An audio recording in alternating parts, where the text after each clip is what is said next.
Les têtes se tournèrent. Les conversations s'arrêtèrent au milieu d'une syllabe. Les oiseaux s'envolèrent des haies. C'était Miss Lydia Spence, la vieille fille organiste de Saint-Luc, debout au-dessus de quelque chose ou de quelqu'un, derrière les rhododendrons. « Ciel miséricordieux !» s'écria-t-elle d'une voix soudain frêle. « C'est Monsieur Félix d'Evril. » Plusieurs personnes se précipitèrent. Le révérend Topham arriva essoufflé, suivi du major Braithwaite qui, malgré sa corpulence, se déplaçait avec une rapidité alarmante en cas de crise. Miss Marple ne se précipita pas. Elle posa sa serviette à côté de l'assiette vide, ajusta ses gants et se dirigea d'un pas vif mais posé vers l'endroit. Félix d'Evril était allongé sur l'herbe, à moitié à l'ombre. Ses yeux étaient ouverts, fixant le paysage avec ce regard inimitable et sans vie que reconnaît toute personne ayant vécu longtemps dans un village anglais. Sa veste était de travers, sa cravate de travers. Une main était repliée vers l'intérieur, comme si elle avait tenté de saisir quelque chose dans son dernier instant. Le plus curieux de tout, à côté de lui, niché dans l'herbe, se trouvait un bout de bougie, éteint, mais brûlé à une extrémité, comme s'il avait été brûlé une fois, éteint et réutilisé. Il y eut un silence. Mademoiselle Spence serrait son livre de prière comme un talisman. Madame Hollowell, en voyant le corps, devint toute verte et dut être aidée à s'asseoir sur un banc. Le docteur Rowntree, appelé rapidement par un enfant serviable, arriva peu après. C'était un homme vif et soigné, portant des lunettes rondes et un penchant pour les phrases latines. Il s'agenouilla, vérifia son pouls, puis soupira de cet air fatigué et professionnel qui suggérait que la mort était terriblement gênante, mais finalement pas surprenante. « Mort », dit-il, « probablement à l'instant. Du cœur peut-être, ou quelque chose de plus fort. Je préviendrai la police. » Miss Marple, toujours debout près du bord des rhododendrons, regarda la bougie. Elle seule semblait le remarquer. Et tandis que les murmures commençaient, était-ce du poison? Était-ce son cœur? Qui l'avait vu pour la dernière fois? Elle inclina légèrement la tête et murmura « Une bougie qui a brûlé 2 fois. C'est très curieux. » Personne ne l'a entendu. Les villageois s'étaient déjà mis à bourdonner. Les ragots, comme le lierre, avaient commencé à grimper au mur de chaque esprit et de chaque foyer. La mort de Félix d'Evril, veuf depuis peu, ancien londonien, auteur de poésie oubliable et amateur de longues promenades au crépuscule, était plus qu'une tragédie. C'était une rupture, un bouleversement dans le monde poli et équilibré de Rose Hill. Et Jane Marple, sans élever la voix ni froncer les sourcils, avait déjà commencé à réfléchir. Il ne s'agit pas seulement de la bougie, mais à propos de la façon dont Félix avait parlé, la veille encore, chez le marchand de légumes, comme s'il avait peur de quelque chose ou de quelqu'un, et à propos de l'étrange remarque que Madame Hollowell avait faite ce matin-là, concernant les testaments et les gens qui reviennent trop tard pour les modifier. Miss Marple, voyez-vous, avait tout remarqué, et Rose Hill, même si elle ne le savait pas encore, n'était plus tout à fait en sécurité. Pas avec un meurtrier, ou pire, un menteur très poli, parmi eux. Chapitre 2. L'homme aux 2 vies. C'était le lendemain matin et le village de Rose Hill commençait déjà à trembler sous le poids des murmures. Félix d'Evril était mort. Ce simple fait, exprimé au petit déjeuner, murmuré devant la boulangerie ou suggéré derrière des mains gantées, était plus qu'un commérage. C'était une source de réconfort. Dans un endroit où les vies se déroulaient lentement et de manière prévisible, où le rythme du jardinage, du thé et des chants religieux offrait un réconfort, une mort soudaine et indicible était presque palpitante. À l'extérieur du bureau de poste, Madame Beryl Crossley a déclaré à sa belle-sœur qu'elle avait toujours pensé que M. d'Evril avait l'air nerveux. Au Red Fox Inn, M. Appleyard, qui se disait journaliste à la retraite mais avait en fait écrit des nécrologies pour la chronique de Kent pendant 2 décennies, on parlait sombrement de circonstances suspectes et on prédisait une arrestation avant dimanche. Même les enfants qui allaient à l'école se mettaient au défi de se faufiler près des rhododendrons du presbytère, comme si l'herbe murmurait encore les secrets d'un corps qui reposait là depuis trop peu de temps. Et dans son cottage de Church Lane, Miss Jane Marple a mélangé du sucre dans son thé du matin et a réfléchi, pas pour la première fois, que personne n'a jamais vraiment avait une personne jusqu'à sa mort.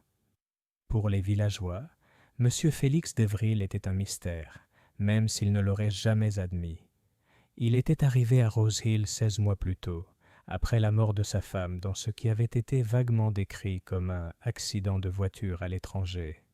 Il avait loué la maisonnette en pierre bien rangée de Willowbank Lane, celle avec sa lavande envahissante et son loquet de portail rouillé, et y avait vécu une vie de solitude paisible.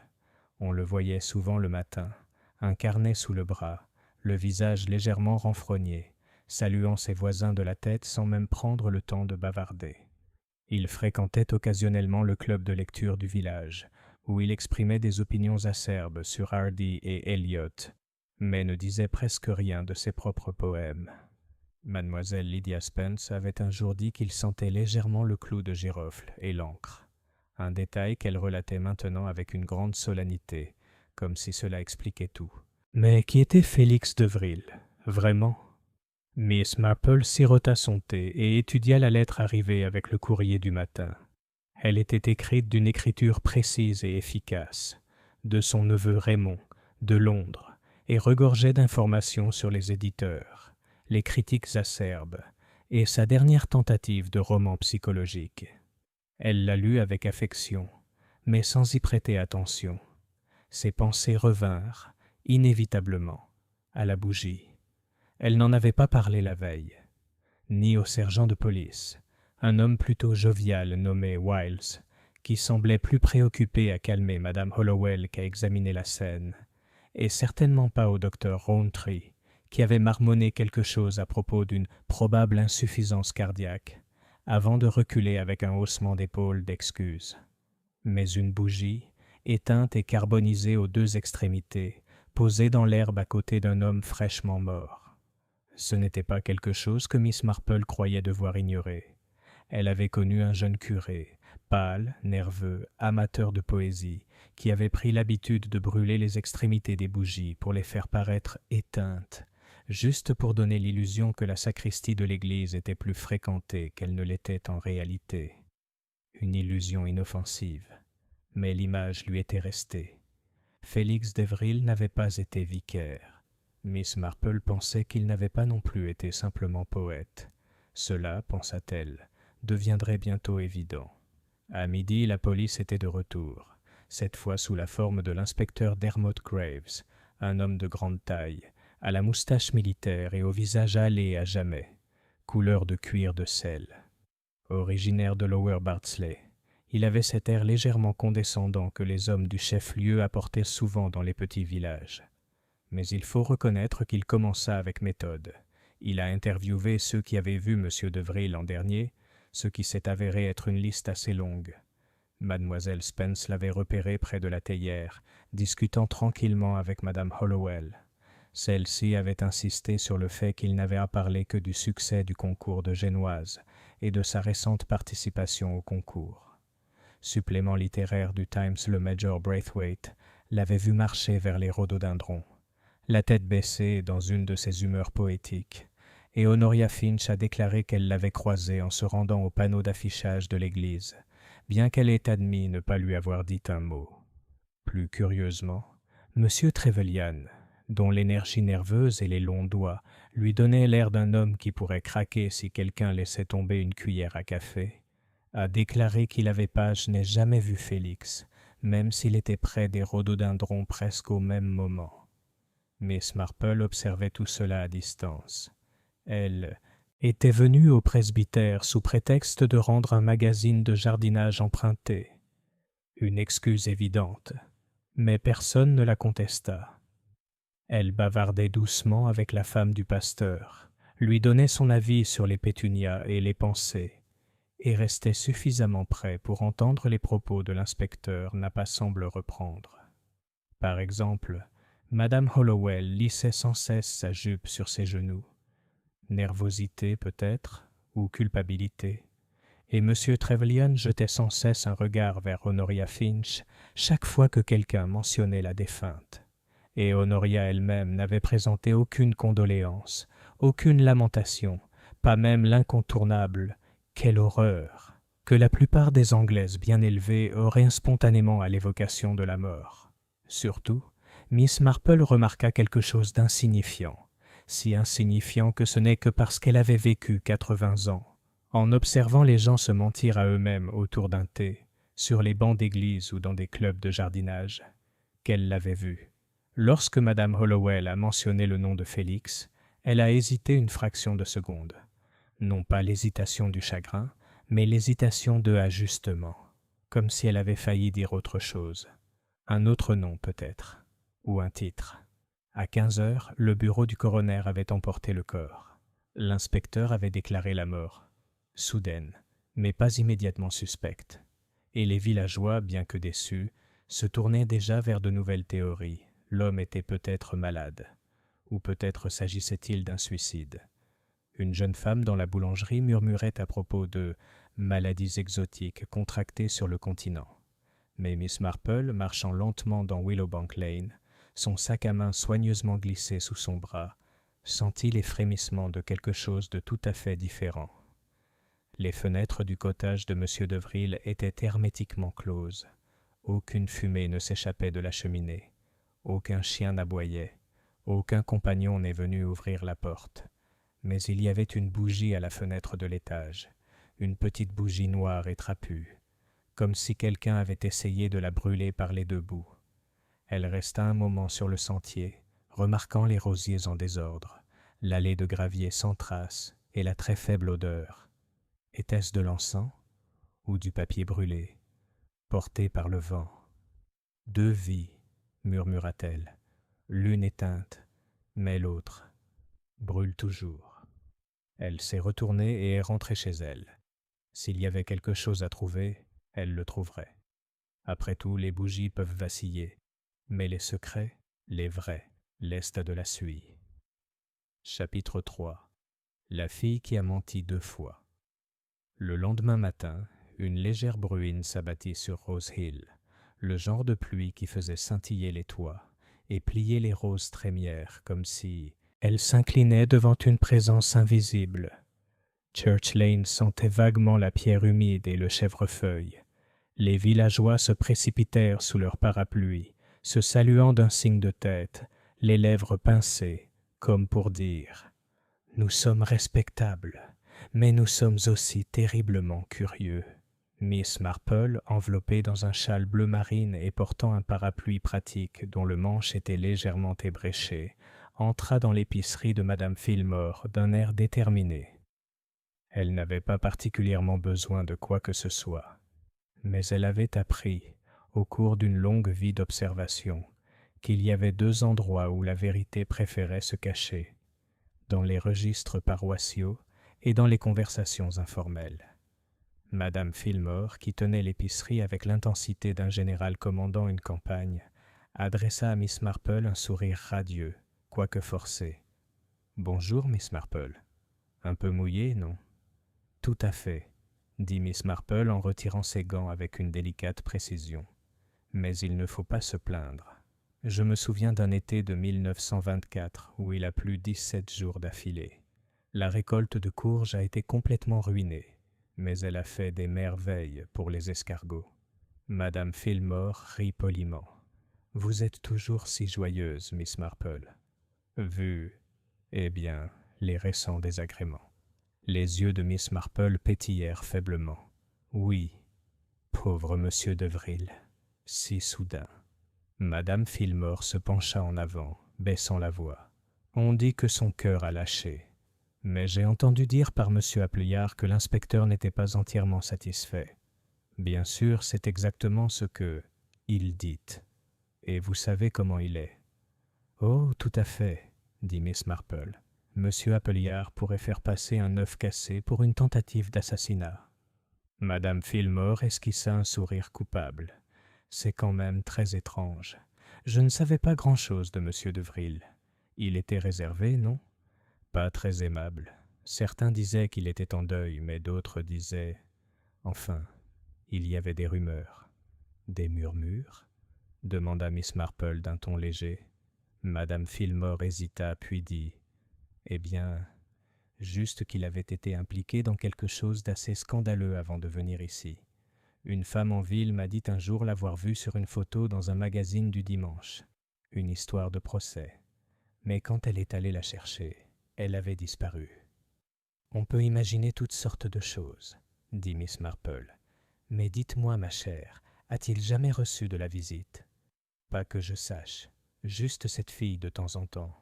Comment s'appelait-elle ? » ?»« Un nom à consonance étrangère. Teresa, peut-être ? Elle a travaillé pour Madame Hollowell pendant un temps. Sa nièce, sa cousine, ou quelque chose comme ça. Une jolie petite fille, toujours à l'affût. » L'expression de Miss Marple resta douce. « J'imagine que vous ne savez pas où elle habite. Elle logeait chez la veuve Tranter, près de Wren Lane. Mais j'ai entendu dire qu'elle avait déménagé il y a quelques semaines. Elle disait avoir trouvé quelque chose de mieux. C'est marrant. Personne n'a jamais su exactement ce que c'était. Miss Marple a acheté une demi-livre d'avoine dont elle n'avait pas besoin et est partie avec un léger sourire. Thérèse. C'était un fil. Et Miss Marple était très douée pour tirer les fils. Wren Lane était le genre d'endroit où les chats se prélassaient sur les rebords de fenêtres et où les volets grinçaient au vent. La maison de la veuve Tranter, une maison étroite, recouverte de lierre et aux rideaux dépareillés, se trouvait au bout de la rangée, à côté de la vieille pompe en pierre, hors d'usage, mais qui servait encore de point de repère pour les livraisons. Miss Marple frappa légèrement et attendit. Ce fut Madame Tranter elle-même qui répondit. Une femme mince et anguleuse, aux cheveux blancs clairsemés et aux yeux comme du vinaigre. Elle portait un cardigan miteux et affichait une pointe de rancœur, comme si la vie lui avait infligé une légère insulte chaque jour depuis 1952. « Mademoiselle Marple, » dit-elle d'un ton neutre, « on ne voit pas souvent des gens comme vous ici. J'aime bien me promener, » dit Miss Marple, pas du tout perturbée. « Puis-je entrer ? J'espérais vous poser des questions sur une jeune femme qui logeait chez vous, une certaine Teresa. Je crois qu'elle travaillait pour Madame Hollowell. » Madame Tranter ouvrit la porte à contre-cœur. « Entrez.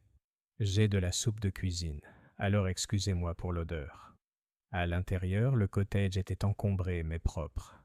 Un chien en porcelaine le regardait d'un air triste depuis la cheminée, et l'horloge tic-taquait avec la même détermination qu'une maîtresse d'école sévère.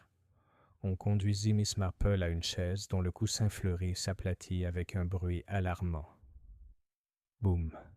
« Teresa Novak », dit Madame Tranter en s'asseyant et en croisant les bras. C'était son nom. Joli, comme vous l'avez dit, mais étrange. Toujours à sursauter au moindre bruit, à regarder par la fenêtre. Elle écrivait aussi beaucoup de lettres. Elle ne les postait jamais.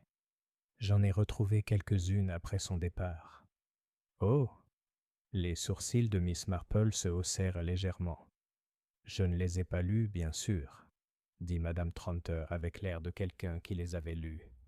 Mais elle en a brûlé la plupart dans la cheminée avant de partir. Elle est restée assise là, à en feuilleter les pages comme par rituel. Elle a dit qu'elle partait pour Londres, mais je n'ai jamais vu de valise. Elle est juste partie un matin avec son sac à main vert. Et elle n'a jamais dit pourquoi elle partait. Elle a dit qu'elle avait peur. C'est tout. Il n'est pas celui que tu crois, m'a-t-elle dit, un jour. Elle n'a jamais dit qui. Miss Marple hocha légèrement la tête. Et a-t-elle déjà parlé de M. Devril ? Madame Tranter hésita. Une seule fois. Elle était près de la fenêtre, regardant la rue comme si elle attendait quelqu'un. Elle a dit « Il m'a retrouvée ». C'est tout. Miss Marple la remercia et partit avec un sourire chaleureux et une proposition de gâteau au gingembre pour la semaine suivante. Mais elle n'avait plus l'esprit tourné vers le gâteau. Il m'a retrouvé. Thérèse avait couru, et Félix Devril, ou l'homme qui se faisait appeler Félix, était celui qui la poursuivait. En fin d'après-midi, la pluie avait laissé place à un soleil clair. La cloche de l'église sonna l'heure, et Miss Marple se retrouva de nouveau près du jardin du presbytère, contemplant le carré de rhododendron où l'herbe était encore légèrement rase. C'est là qu'elle a trouvé Honoria Finch. La nièce de l'évêque se tenait dans son habituel costume bleu marine, les mains gantées jointes devant elle comme une écolière obéissante. Mais son visage était pâle et sa posture rigide. « Miss Marple, » dit-elle sans chaleur. « Mademoiselle Finch, » répondit mademoiselle Marple poliment mais pas chaleureusement. Il y eut un silence entre eux, rempli seulement par le chant des moineaux et l'aboiement lointain d'un chien. « J'ai entendu dire, » dit Miss Marple sur le ton de la conversation, « que M. d'Evril était un grand littéraire. Avez-vous déjà lu sa poésie ?» Honoria émit un rire sec et faible. « Autrefois. C'était exagéré et plutôt pitoyable. Tu ne l'aimais pas ? Je n'ai pas confiance. Il a posé trop de questions. Un jour, il est venu à l'église et a essayé d'examiner les vieux registres de la sacristie. Quand je lui ai demandé pourquoi, il a souri et m'a dit qu'il aimait ça. Histoire. Mais la fiction ne l'intéressait pas. Il cherchait quelque chose. Et toi ? Je lui ai dit de s'occuper de ses affaires. » Un autre silence. Puis Miss Marple dit tout doucement. « Avez-vous menti à l'inspecteur, Miss Finch ?» Le visage d'Honoria changea, juste légèrement. Mais c'était suffisant. « Je vous demande pardon. » « Vous avez dit avoir croisé M. d'Evril sans lui avoir adressé la parole, mais Madame Hollowell affirme vous avoir vu en conversation avec lui 10 minutes seulement avant sa mort. » Les lèvres d'Honoria s'entr'ouvrirent, puis se refermèrent. Ses mains tremblèrent légèrement. « Je ne pensais pas que cela avait de l'importance. »« Mais c'est important, » dit Miss Marple d'une voix douce. « Quand un homme meurt subitement, la vérité compte toujours. Même si elle est désagréable. » Honoria détourna brusquement la tête. « Je lui ai dit de me laisser tranquille, » dit-elle enfin. « Il savait quelque chose que je ne voulais pas révéler. » Et c'était quoi ça ? Mais Honoria secoua simplement la tête, les yeux brillants de quelque chose qui n'était pas tout à fait des larmes. Miss Marple n'insista pas. Elle avait la réponse qu'elle cherchait pour l'instant. 2 personnes ont menti sur leur dernier des moments avec Félix d'Evril. L'un d'eux, peut-être tous les 2, avaient quelque chose à cacher, mais un seul serait prêt à tuer pour garder le secret. Chapitre 4. Cendre dans le cabanon de jardin. Le lendemain, le soleil se leva dans ce curieux silence gris qui précède souvent un orage. L'air était chargé d'un non-dit. Les nuages planaient bas au-dessus des toits de tuiles de Rose Hill. Les fenêtres restaient closes. Même les oiseaux semblaient plus silencieux, comme s'ils attendaient que quelque chose se produise.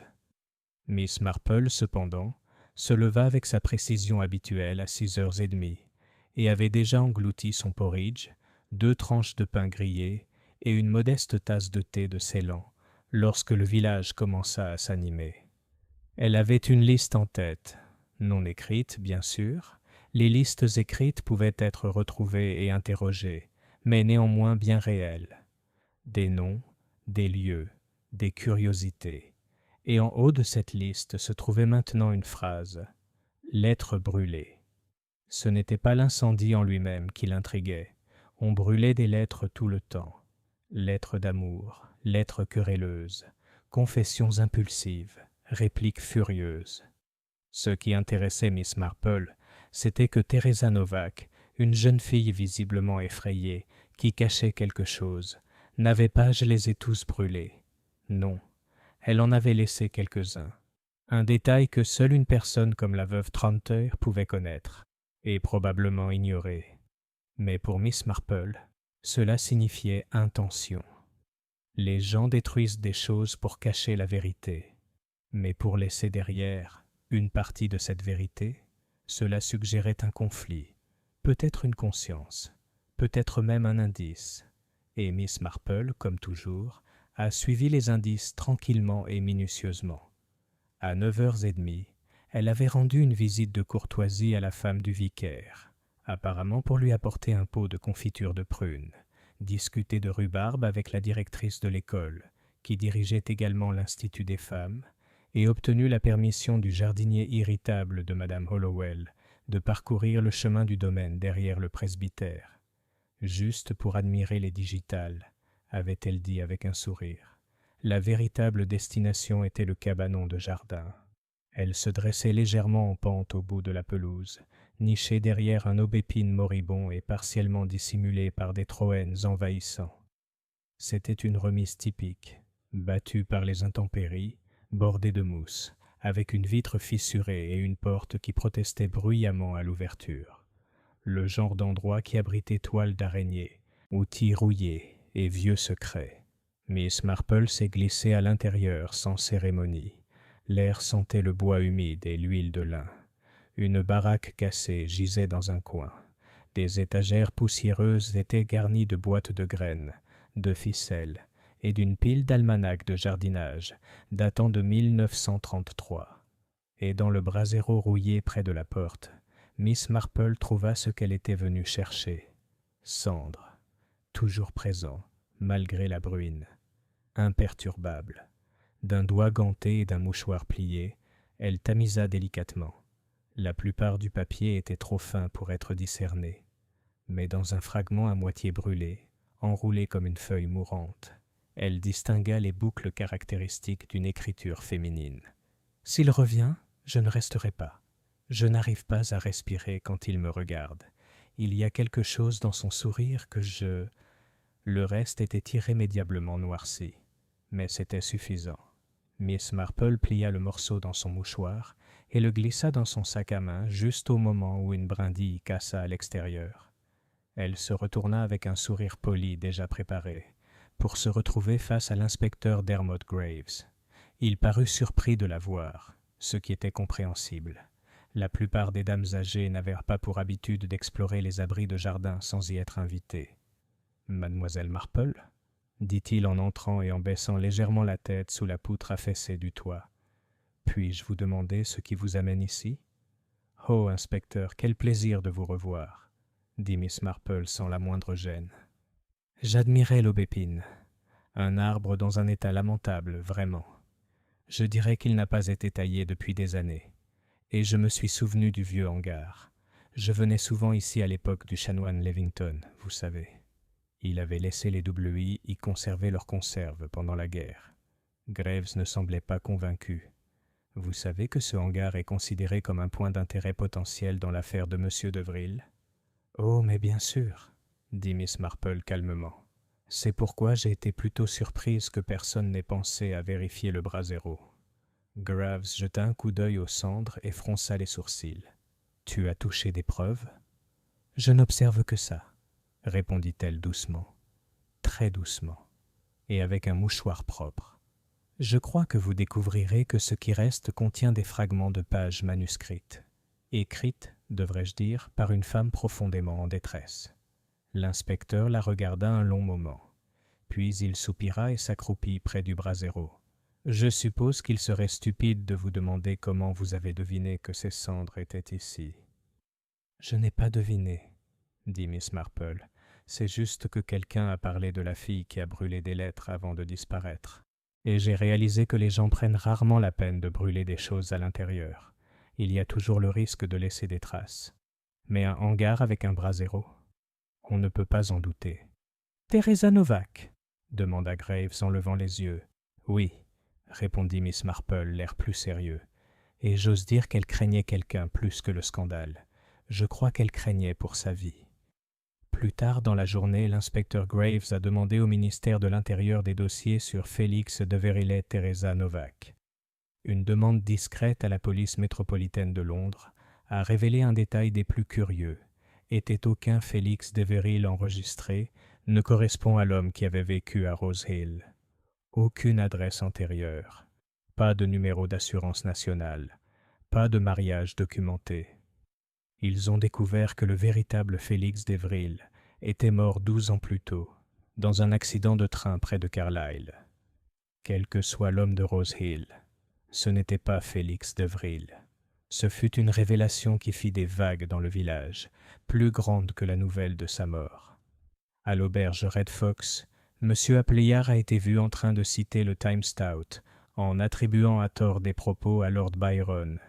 La maîtresse de poste s'évanouit, mais se remit rapidement lorsqu'on lui rappela que c'était jeudi, et donc jour de paix. Honoria Finch, interrogée par l'épouse du vicaire pour savoir si elle avait entendu la nouvelle, aurait simplement répondu « oui », puis s'était excusée de sonner les cloches. Mais dans le salon de Miss Marple, la réaction fut beaucoup plus calme. Elle était assise avec son tricot, une écharpe rose pâle destinée à la vente caritative de l'église, et sirotait son thé tout en digérant les faits. Un homme vivait parmi eux depuis plus d'1 an sous une fausse identité. Il avait charmé Madame Hollowell, évité l'examen de la police locale et réussi à empêcher même les villageois toujours curieux de Rose Hill de poser trop de questions. Cela a nécessité de la planification, et cela suggérait qu'il avait bien ça à Rose Hill avec un but. La vraie question était « qui était-il avant ?» Et plus urgent encore, qui à Rose Hill connaissait la vérité et voulait sa mort.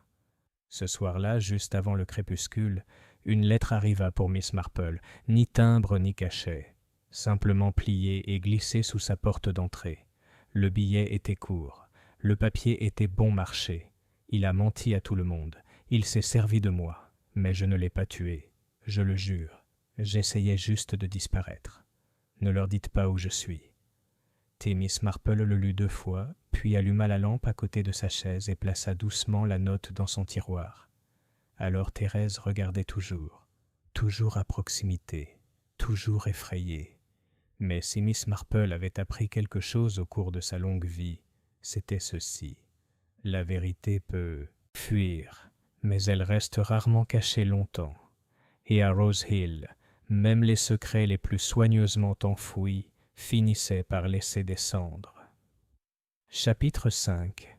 Le testament sans témoin. Le dimanche suivant, les cloches de l'église Saint-Luc sonnèrent en une cadence solennelle, résonnant à travers les haies et les ruelles pavées de Rose Hill. C'était le genre de dimanche qui s'enveloppait de brume, cette grisaille anglaise qui semblait adoucir chaque instant, plonger le monde dans le recueillement.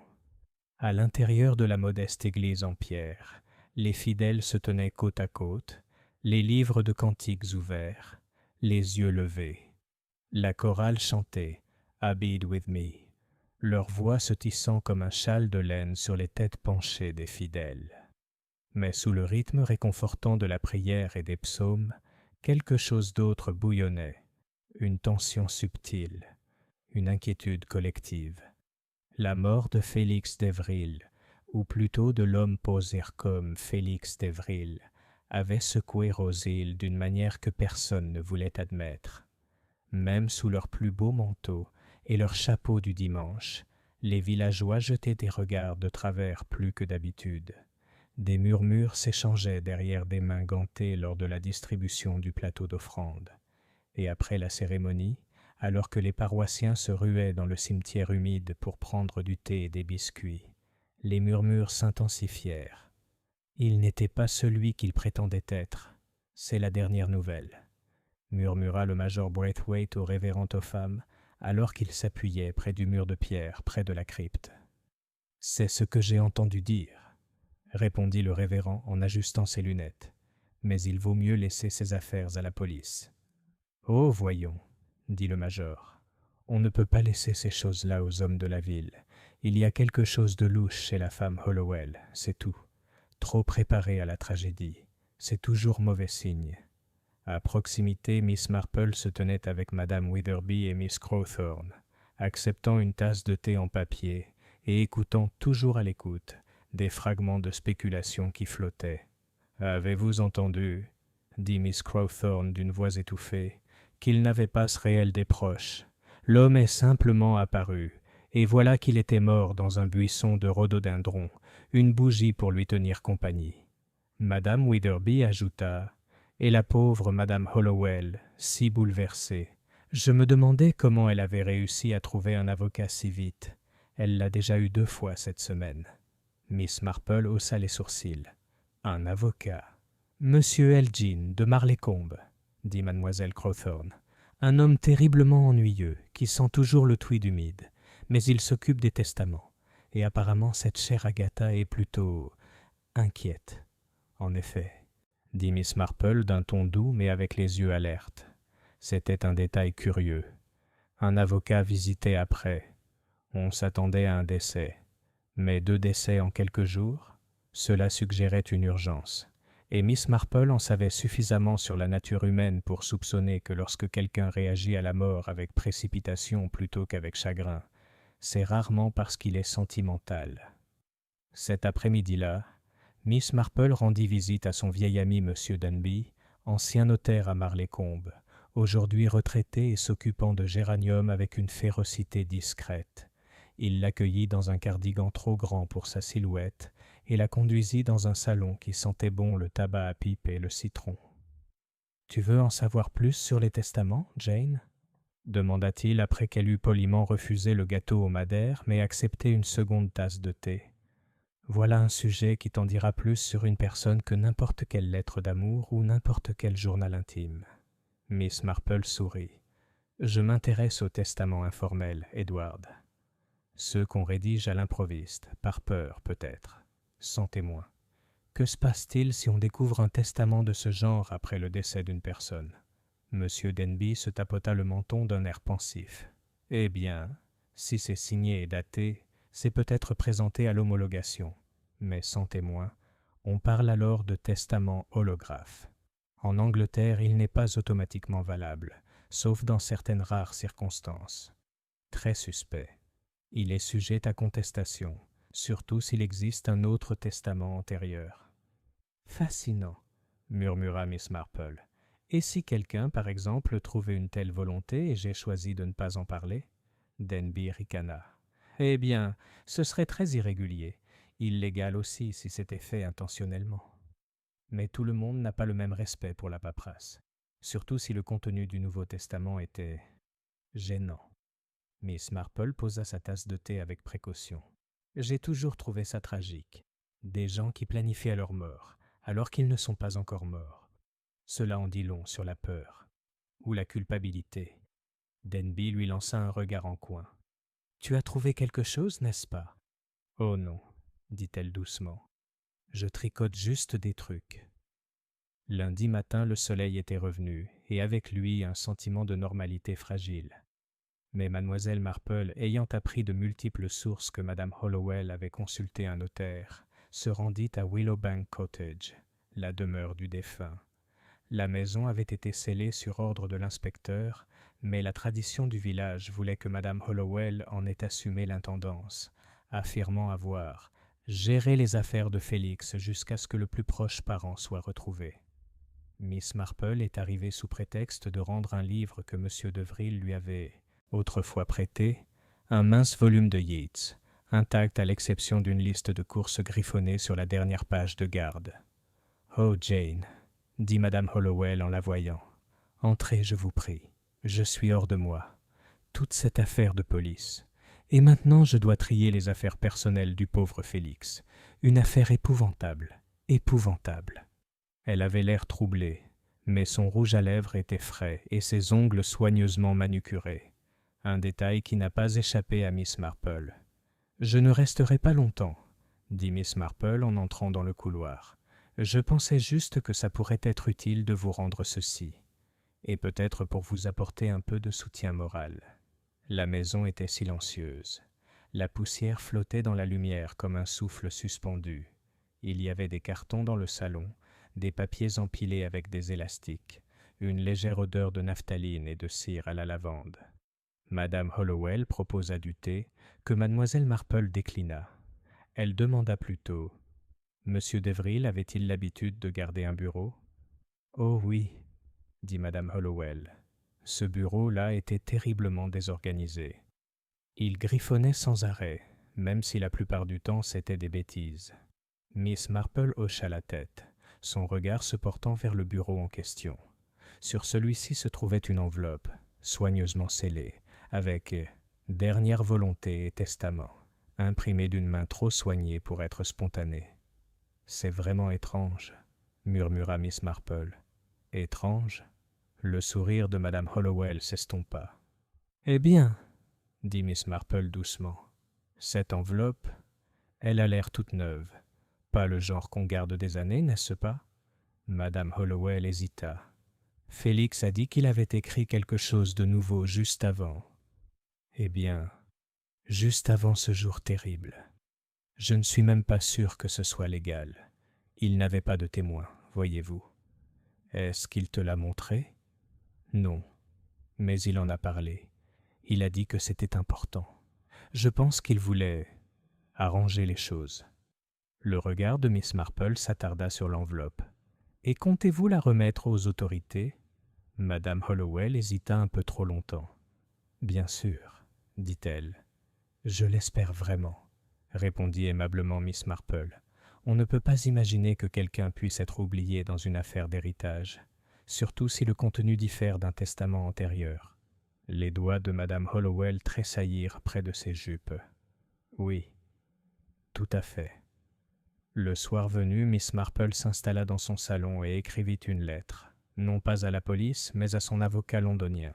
Elle demandait, avec sa modestie habituelle, s'il pouvait enquêter discrètement sur les biens de M. Félix de Vril, et si des testaments antérieurs figuraient au dossier. Elle indiqua la date de son arrivée supposée à Rose Hill, et nota ses pseudonymes connus, au cas où. Puis elle s'est assise et a regardé la bougie sur son bureau. Une de ces bougies à l'ancienne avec une marque de brûlure à mi-hauteur de l'endroit où elle avait été éteinte plus tôt. Une bougie, pensa-t-elle, pouvait être éteinte. Un homme aussi. Mais involonté, c'était différent. C'était une déclaration, une vérité définitive. Et quand une vérité en contredisait une autre, ce n'était qu'une question de temps avant que quelqu'un ne craque une allumette. Chapitre 6. La femme sur la photo.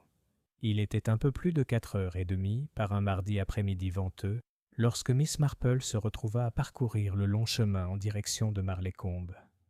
Les nuages étaient légers et effilochés, comme de la dentelle trop longtemps restée dans un tiroir, et les haies bourdonnaient de vie. Des oiseaux voletaient de branche en branche, et un lapin traversa le sentier en courant, disparaissant dans les sous-bois tel un secret bien gardé. Miss Marple n'avait pas l'habitude des longues promenades sans raison. Son âge, bien que modéré, lui rappelait souvent de faire attention à ses pas. Mais cette promenade avait un but. Elle avait rendez-vous avec son vieil ami, M. Julian Shawcross, à la Société historique de Marlécombe, un cottage poussiéreux de 2 pièces adjacent à la bibliothèque publique, dédié à la préservation des aspects les plus curieux et les plus obscurs de la vie locale. Et Miss Marple, comme toujours, suivait une odeur, faible mais persistante, de vérité. Elle arriva à la porte de la société juste au moment où l'horloge de la bibliothèque sonnait 5 heures. Julian l'accueillit avec un sourire et une toux, ses lunettes glissant légèrement tandis qu'il la faisait entrer. « Ma chère Jane, dit-il, vous choisissez vraiment les moments les plus fascinants pour venir me voir. Je viens de recevoir un nouveau lot de documents des archives de la Marlécombe Gazette.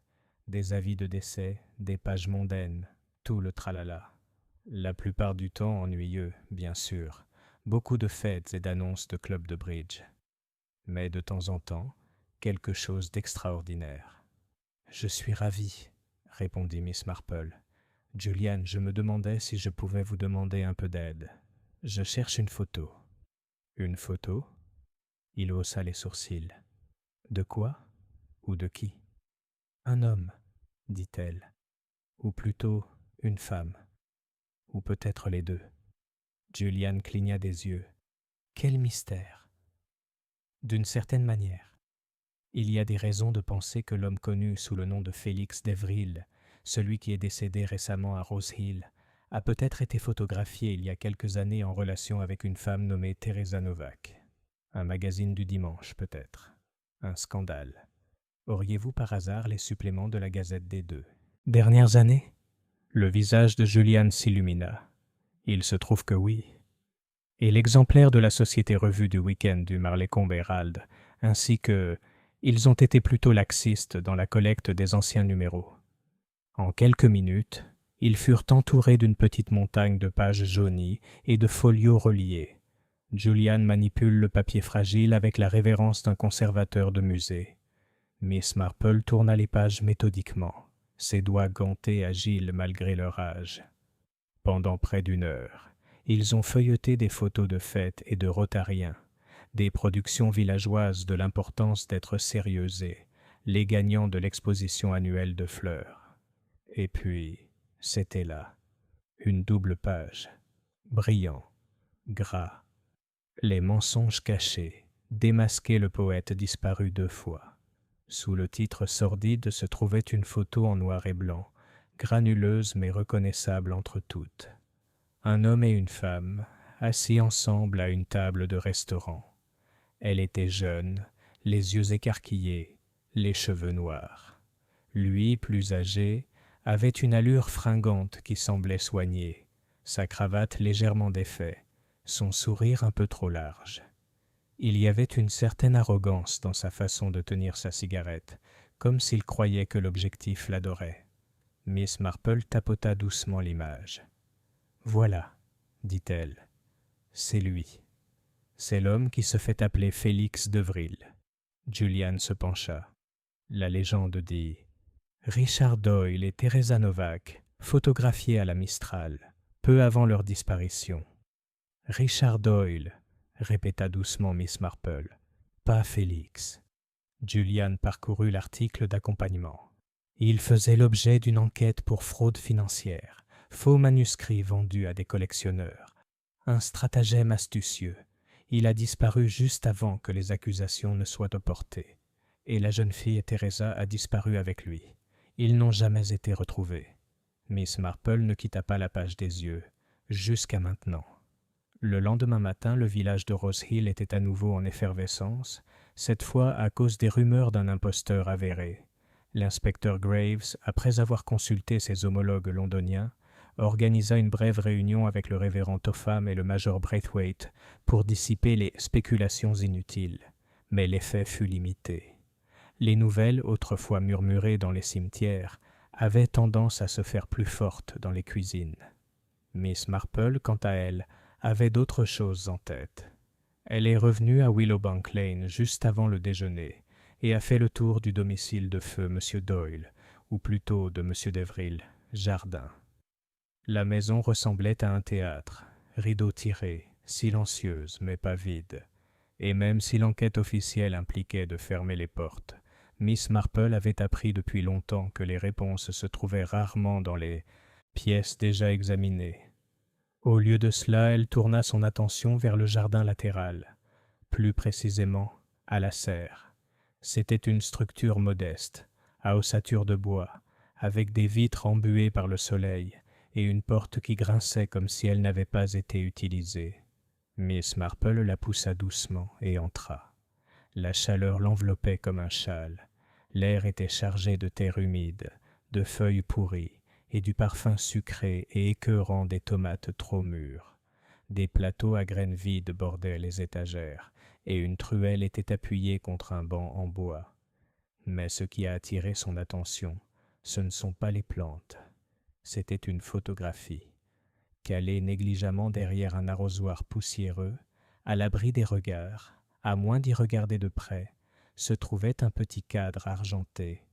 La photo à l'intérieur était identique à celle du magazine. Richard Doyle et Teresa Novak, souriant dans la pénombre d'un bistrot oublié depuis longtemps. Miss Marple l'étudia en silence. Pourquoi un homme risquant d'être exposé conserverait-il une telle photo? Nostalgie, culpabilité, ou peut-être chantage, le souvenir d'un lien qu'il avait utilisé plus d'une fois. Elle glissa soigneusement le cadre dans son sac à main. Alors qu'elle se tournait pour partir, son regard croisa autre chose. Un petit morceau de papier brûlé se trouvait sous la table de rempotage, presque enfoui dans la terre. Elle s'agenouilla, le récupéra et lut l'unique ligne visible. « Si elle parle, ça va tout gâcher. » Miss Marple se leva lentement, le fragment pressé entre ses doigts. Donc quelqu'un savait que Thérèse était en vie, point crainte ce qu'elle pourrait dire. Et quelle que soit cette personne, elle avait peut-être autant de raisons de vouloir faire taire Richard Doyle que la jeune fille elle-même. Ce soir-là, Miss Marple prépara un dîner tranquille, œufs durs, sandwich au cresson et une théière de thé aux fleurs de sureau. Elle mangea tandis que le crépuscule s'installait et que le monde à sa fenêtre passait du gris au bleu, puis au noir. Elle a écrit une dernière note dans son petit journal avant de se retirer. Richard Doyle alias Félix Devril. Teresa Novak, disparue, mais maintenant elle regarde. Madame Hollowell, manipulation, évasive. Honoria Finch, a menti sur la dernière conversation. Colin Trevelyan, nerveux, présent à l'approche de la mort. Photographie trouvée dans une serre. Un bout de note mentionne elle. Était-ce Thérèse? Elle marqua une pause, puis ajouta « 2 personnes craignaient d'être démasquées. L'une est morte. L'autre ment toujours. » Miss Marple éteignit sa lampe et resta assise tranquillement dans le noir pendant un moment, écoutant les sons de Rose Hill, le tic-tac de l'horloge du grand-père, le vent doux dans les arbres, le cliquetis lointain de quelqu'un fermant une porte de jardin. Quelque part dans le village, le tueur dormait. Mais les petites cellules grises de Miss Marple, comme aurait pu le dire son cher ami Poirot, étaient très éveillées. Chapitre 7. Une lettre déguisée. Les jours qui suivirent la révélation de l'identité de Félix Devril apportèrent à Rose Hill un calme plus inquiétant que paisible.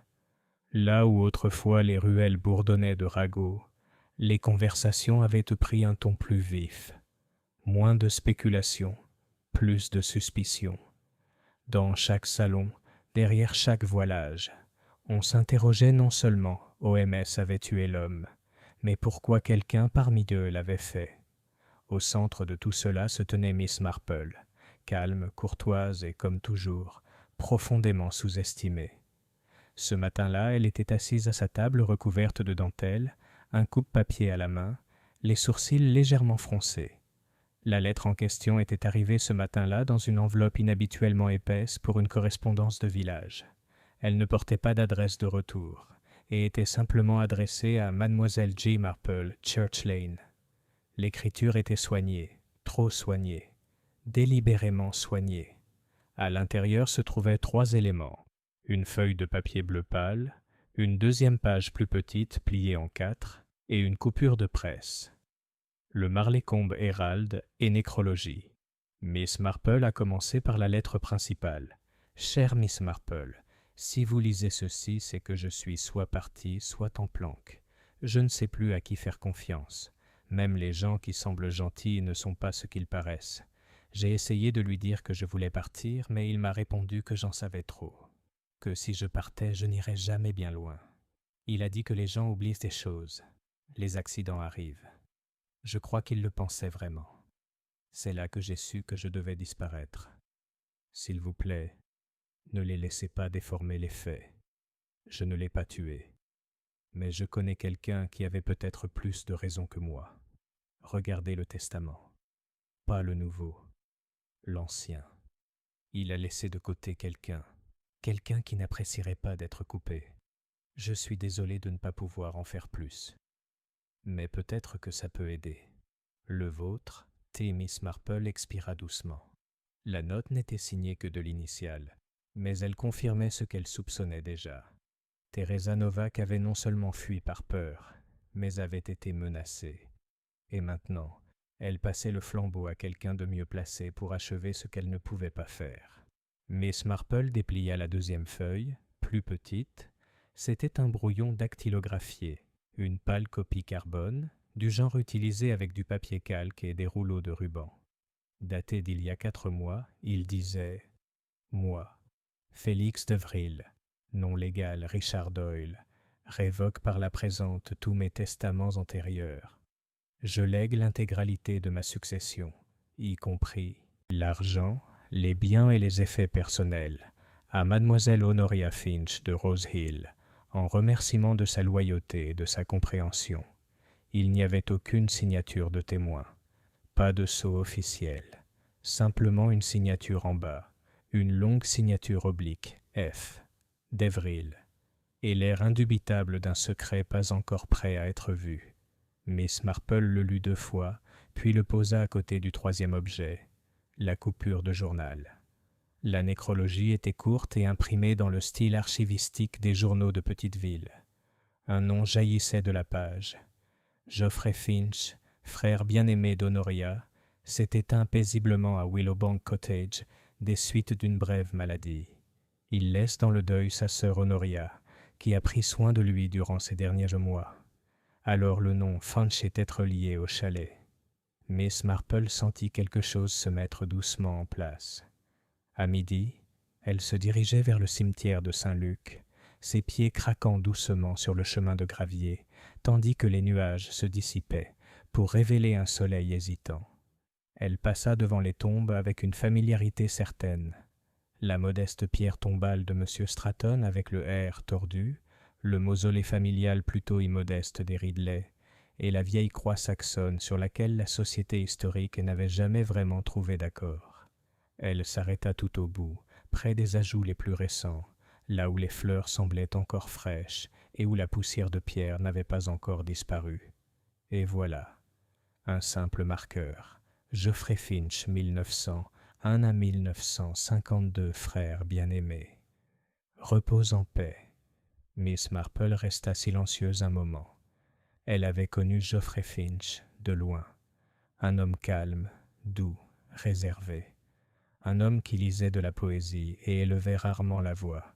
Il avait vécu reclus pendant sa dernière année, à cause, disait-on, d'une maladie. Mais maintenant, elle se posait des questions. La nécrologie affirmait qu'il était décédé à Chalet-Willowbank. C'était avant que Félix d'Evril n'emménage. Du moins, c'est ce que tout le monde croyait. Mais que se serait-il passé si d'Evril n'avait pas simplement choisi le chalet? Et s'il avait hérité île? Ou pire, pris île? Cet après-midi-là, Miss Marple a rendu une visite de courtoisie à la résidence Finch. Honoria ouvrit la porte, aussi pâle et précise que d'habitude, son chemisier boutonné haut, son ton sec de politesse. « Je suis désolée, Miss Marple, » dit-elle. « Je suis terriblement occupée aujourd'hui. Je prépare la réunion du comité des récoltes. »« Je comprends parfaitement, » dit Miss Marple sans bouger du seuil. « Je ne vous retiendrai pas longtemps. Je voulais simplement vous demander, vous souvenez-vous comment M. Devril a loué Willowbank Cottage ?» Les yeux d'Honoria cligna des yeux une fois, si rapidement qu'on aurait pu le manquer. « Je crois qu'il a vu l'annonce dans une revue littéraire. Pourquoi ?»« Oh, rien, » dit doucement Miss Marple. « J'ai juste discuté avec Madame Larche qui s'occupait de la location, et elle m'a dit n'avoir jamais rencontré le locataire.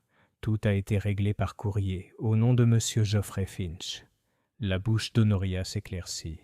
Madame Larche se trompe. « Peut-être, » dit Miss Marple, même si elle était très ferme.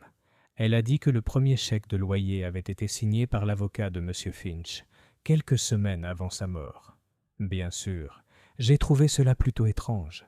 La plupart des gens ne louent pas de logement à des inconnus sur leur lit de mort. La main d'Honoria, posée sur le cadre de la porte, agrippait fermement le bois. « Je crains de ne pouvoir vous aider, » dit-elle froidement.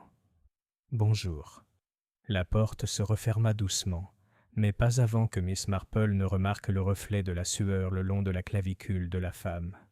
Ce soir-là, alors que le crépuscule enveloppait Rose Hill de son silence de velours, Miss Marple écrivit une nouvelle page dans son carnet.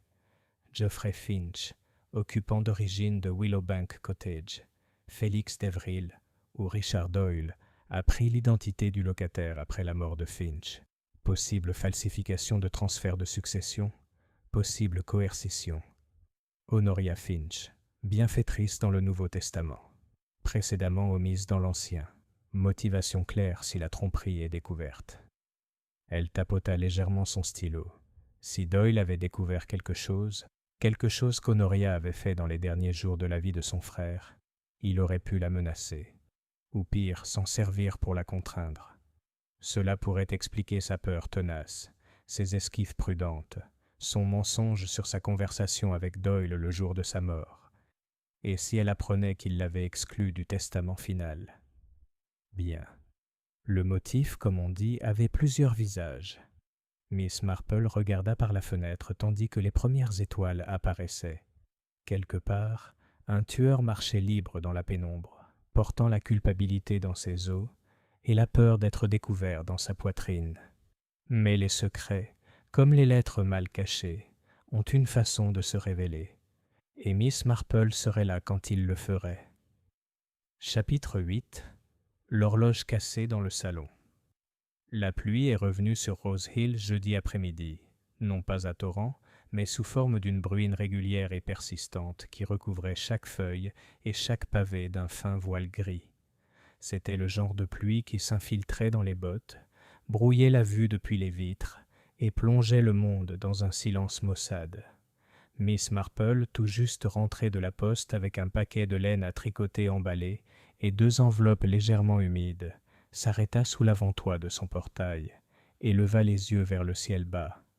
La bruine avait un rythme, comme le tic-tac d'une horloge dont les aiguilles tourneraient un peu, trop lentement. Elle frissonna légèrement et rentra chez elle. À l'intérieur, tout était bien rangé et confortable. Le doux parfum du cirage à la lavande, le tic-tac discret de l'horloge de sa cheminée, et le son lointain d'une bouilloire qui commençait à bouillir. Elle posa son paquet sur le buffet et prit son carnet. Les pièces commençaient à prendre forme. Richard Doyle, alias Félix Devril, était arrivé à Rose Hill sous un nom d'emprunt et un faux bail, probablement lié à la mort de Geoffrey Finch.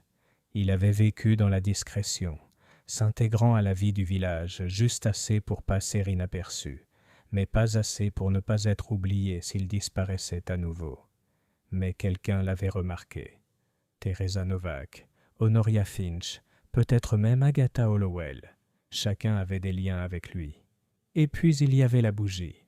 Miss Marple jeta un coup d'œil au morceau de papier brûlé encore scellé dans un sac, dans son tiroir. Une simple bougie, brûlée par les 2 bouts, symboliquement ou concrètement. Cela la laissait encore perplexe. On ne meurt pas à côté d'une bougie à moitié consumée sans raison, surtout pas en plein jour et à la vue de tous. C'était trop délibéré, trop placé. Et d'après son expérience, quand quelque chose n'allait pas, c'était un message. Plus tard dans la journée, l'inspecteur Graves s'est présenté à sa porte. Ce n'était pas un homme qui aimait être surpris, et les récents événements lui avaient donné l'impression de son propre aveu, que quelqu'un avait dessiné une moustache sur son portrait. Miss Marple lui offrit du thé, qu'il accepta avec gratitude, et l'écouta attentivement pendant qu'il récapitulait les dernières découvertes. Le testament déposé par Madame Hollowell, dit-il en remuant sa tasse avec agitation, a maintenant été confirmé par notre cabinet juridique comme étant probablement invalide. Pas de témoin, pas de notarisation, pas d'indication d'enregistrement. Miss Marple hocha la tête. Et le testament précédent ? J'ai tout laissé à une association caritative, une fondation pour l'alphabétisation à Londres, apparemment. Pas un centime à personne à Rose Hill. Et l'association caritative n'était pas au courant des changements. Il n'avait eu aucun contact avec lui depuis plus d'1 an. Miss Marple esquissa un petit sourire entendu. Parce que ce n'était pas le vrai Félix Devril. Précisément. Graves soupira et regarda autour de lui. Avez-vous parfois l'impression, Miss Marple, que tous les habitants d'un village portent un masque, qu'au moment même où vous croyez les connaître, ils se glissent derrière un autre ? Miss Marple prit une gorgée de thé. Je crois, inspecteur, que les gens mentent rarement ouvertement. Ce qu'ils font, bien plus souvent, c'est omettre. Le mensonge par omission est le plus civilisé. Il se cache derrière des sourires et des manières, mais il laisse tout de même des indices. Graves pencha la tête. Comme ? Elle posa doucement sa tasse. L'horloge ? L'horloge ? Dans le salon de Willowbank Cottage, dit-elle en joignant les mains. Je m'en souviens très bien, d'une visite l'hiver dernier. C'était une élégante pendule de carrosse posée sur la cheminée. Elle sonnait toutes les heures et toutes les demi-heures.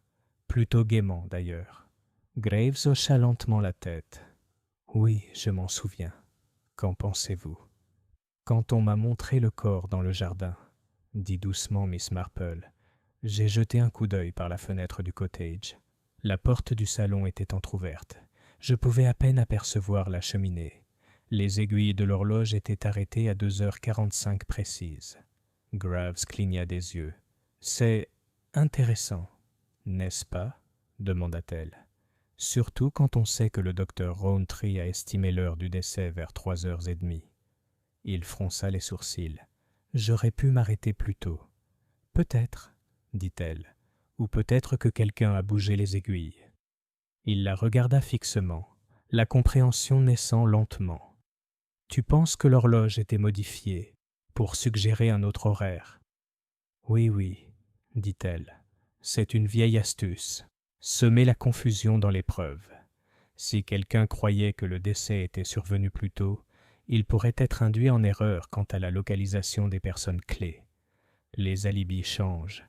Les chronologies sont floues. » Graves s'adossa à sa chaise, les doigts tambourinant sur sa cuisse. « Et qui, puis-je vous le demander, aurait une raison de modifier l'heure ?» Miss Marple croisa son regard. « Toute personne présente à la garden party est partie pendant cette fenêtre. Toute personne dont la présence près des rhododendrons serait suspecte si l'heure du décès était connue plus tard. »« Honoria Finch, » murmura-t-il. Miss Marple ne dit rien. « Et Colin Trevelyan, » ajouta-t-il en fronçant les sourcils. « Il s'est excusé juste avant 15h, disant qu'il était accablé par la chaleur et est allé se coucher dans la salle paroissiale. MMH, songea Miss Marple, et personne ne l'a vu partir, ni revenir. » Graves semblait troublé. Nous regardions dans la mauvaise direction. « Pas tout à fait, » dit doucement Miss Marple. « Vous avez suivi les faits. Mais parfois, c'est l'intention. Derrière les faits, c'est ce qui compte. Qui en profite, qui y perd, qui panique. » Elle se leva et se dirigea vers son bureau, retirant la photographie pliée qu'elle avait trouvée dans la serre. « C'était caché, » dit-elle en le lui tendant. « Il l'a caché. Et pourtant, il n'a pas été détruit. Cela suggère un sentiment complexe, ou un moyen de pression. » Graves étudia l'image. « Teresa Novak. Et Richard Doyle, » ajouta-t-elle, « parce que c'est lui.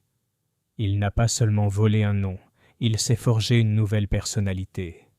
Et les habitants de ce village, il les a utilisés. Il a manipulé leurs histoires, leur passé, leurs désirs. L'un d'eux a deviné. Et lorsqu'il a tenté de changer les règles du jeu, peut-être en réécrivant le testament, peut-être en menaçant de révéler quelque chose, ils ont décidé qu'ils ne pouvaient pas prendre de risques. » Graves se leva et rangea la photo dans sa poche. « J'enverrai quelqu'un au chalet. Cette horloge pourrait contenir des empreintes digitales. »« Et le testament, » dit doucement Miss Marple, « celui que nous n'avons pas encore trouvé. » Il haussa un sourcil. « Tu crois qu'il y en a un autre ?»« Je serais étonné qu'il n'y en ait pas eu, » répondit-elle. « Il était trop prudent pour laisser les choses au hasard. Mais il était aussi vaniteux. J'imagine qu'il l'a caché dans un endroit astucieux, voire spectaculaire. » Graves émit un son entre le rire et le gémissement. « Je dois donc fouiller tout le cottage. » Miss Marple sourit. « Commençons par les bibliothèques. » Cette nuit-là, après le départ de l'inspecteur et le retour du village à la lumière des lampes et au silence, Miss Marple était assise seule près de sa cheminée, tricotant sur ses genoux et l'horloge tic-tacant doucement dans son dos. Elle réfléchit à ce qu'elle savait. Un homme qui mentait pour gagner sa vie était arrivé dans un village tranquille. Une femme avait disparu, une bougie avait été brûlée 2 fois, et une horloge avait été brisée pour cacher la vérité. Mais les mensonges ne durent jamais éternellement, et comme le tic-tac du temps, inévitable, insistant, la vérité allait éclater, parce que quelqu'un, quelque part, avait tué Richard Doyle, et Miss Marple avait l'intention de découvrir exactement pourquoi. Chapitre 9. La visite après minuit. Il était un peu plus de minuit quand on frappa à la porte, ni fort ni frénétiquement, mais délibérément. 3 coups rapides, un silence, puis 2 autres. Miss Marple, qui n'était pas encore couchée pour la soirée, leva les yeux de son fauteuil et posa son tambour à broder. Dehors, le village de Rose Hill sommeillait sous un épais brouillard. Il s'infiltrait à travers les haies et se faufilait dans les allées du jardin, enveloppant le monde d'un silence fantomatique. Même les hiboux n'appléatent pas. La lampe dans le couloir de Miss Marple projetait une lueur tamisée tandis qu'elle s'approchait de la porte, ses pantoufles douces, sur le tapis. Un autre coup. Elle ouvrit la porte sans hésitation visible.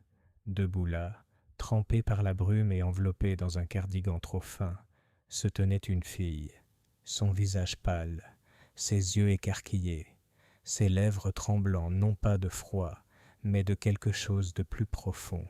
« Teresa Novak », dit doucement Miss Marple. « Entrez, ma chère. » La jeune fille entra comme portée par des fils invisibles, se déplaçant rapidement dans la chaleur du couloir. Elle était plus jeune que Miss Marple ne l'avait imaginé, pas plus de 23 ans, avec des cheveux mal teints à un moment donné, et des doigts qui tremblaient tandis qu'elle serrait son cardigan plus fort. Miss Marple la conduisit au salon, où le feu crépitait encore doucement. Elle ne demanda pas comment la jeune fille l'avait trouvée. Elle s'y attendait. Les personnes dans le besoin trouvaient toujours quelqu'un qui les écoutait. « Tu savais que je viendrais, » dit Teresa la voix rauque. « J'espérais que vous le feriez, » dit doucement Miss Marple en lui offrant une couverture et en la guidant vers la chaise la plus proche du foyer. « Vous courez depuis un moment, n'est-ce pas ?» Teresa hocha la tête. Ses mains étaient à vif, ses yeux cerclés de rouge. « Je ne voulais plus mentir. Je pensais que si je me taisais, tout s'arrangerait. Mais ce n'est pas le cas, » dit Miss Marple, « parce que les secrets, comme les fantômes, ne s'apaisent que lorsqu'on les nomme. » Pendant un instant, le seul bruit dans la pièce fut le léger sifflement du bois. Puis Thérèse prit la parole. « Je ne l'ai pas tué. Je sais. Je le détestais, Miss Marple. Vraiment, il m'a menti. Il m'a promis de tout recommencer, que nous serions en sécurité, que personne ne nous trouverait. Mais je crois qu'il n'a jamais eu l'intention d'arrêter de mentir. Pas vraiment. » Miss Marple croisa les mains sur ses genoux. « Raconte-moi tout. » Et c'est ce qu'elle fit. Teresa avait rencontré Richard Doyle à Londres 3 ans plus tôt. Il donnait alors un séminaire d'écriture sous un autre nom. Edward Merrickhill était charmant, intelligent, plus âgé de près de 20 ans. Il voyait ses poèmes, ses rêves, son besoin d'être vu, et il se rendait indispensable. Au début, elle croyait tout. Puis vinrent les demandes.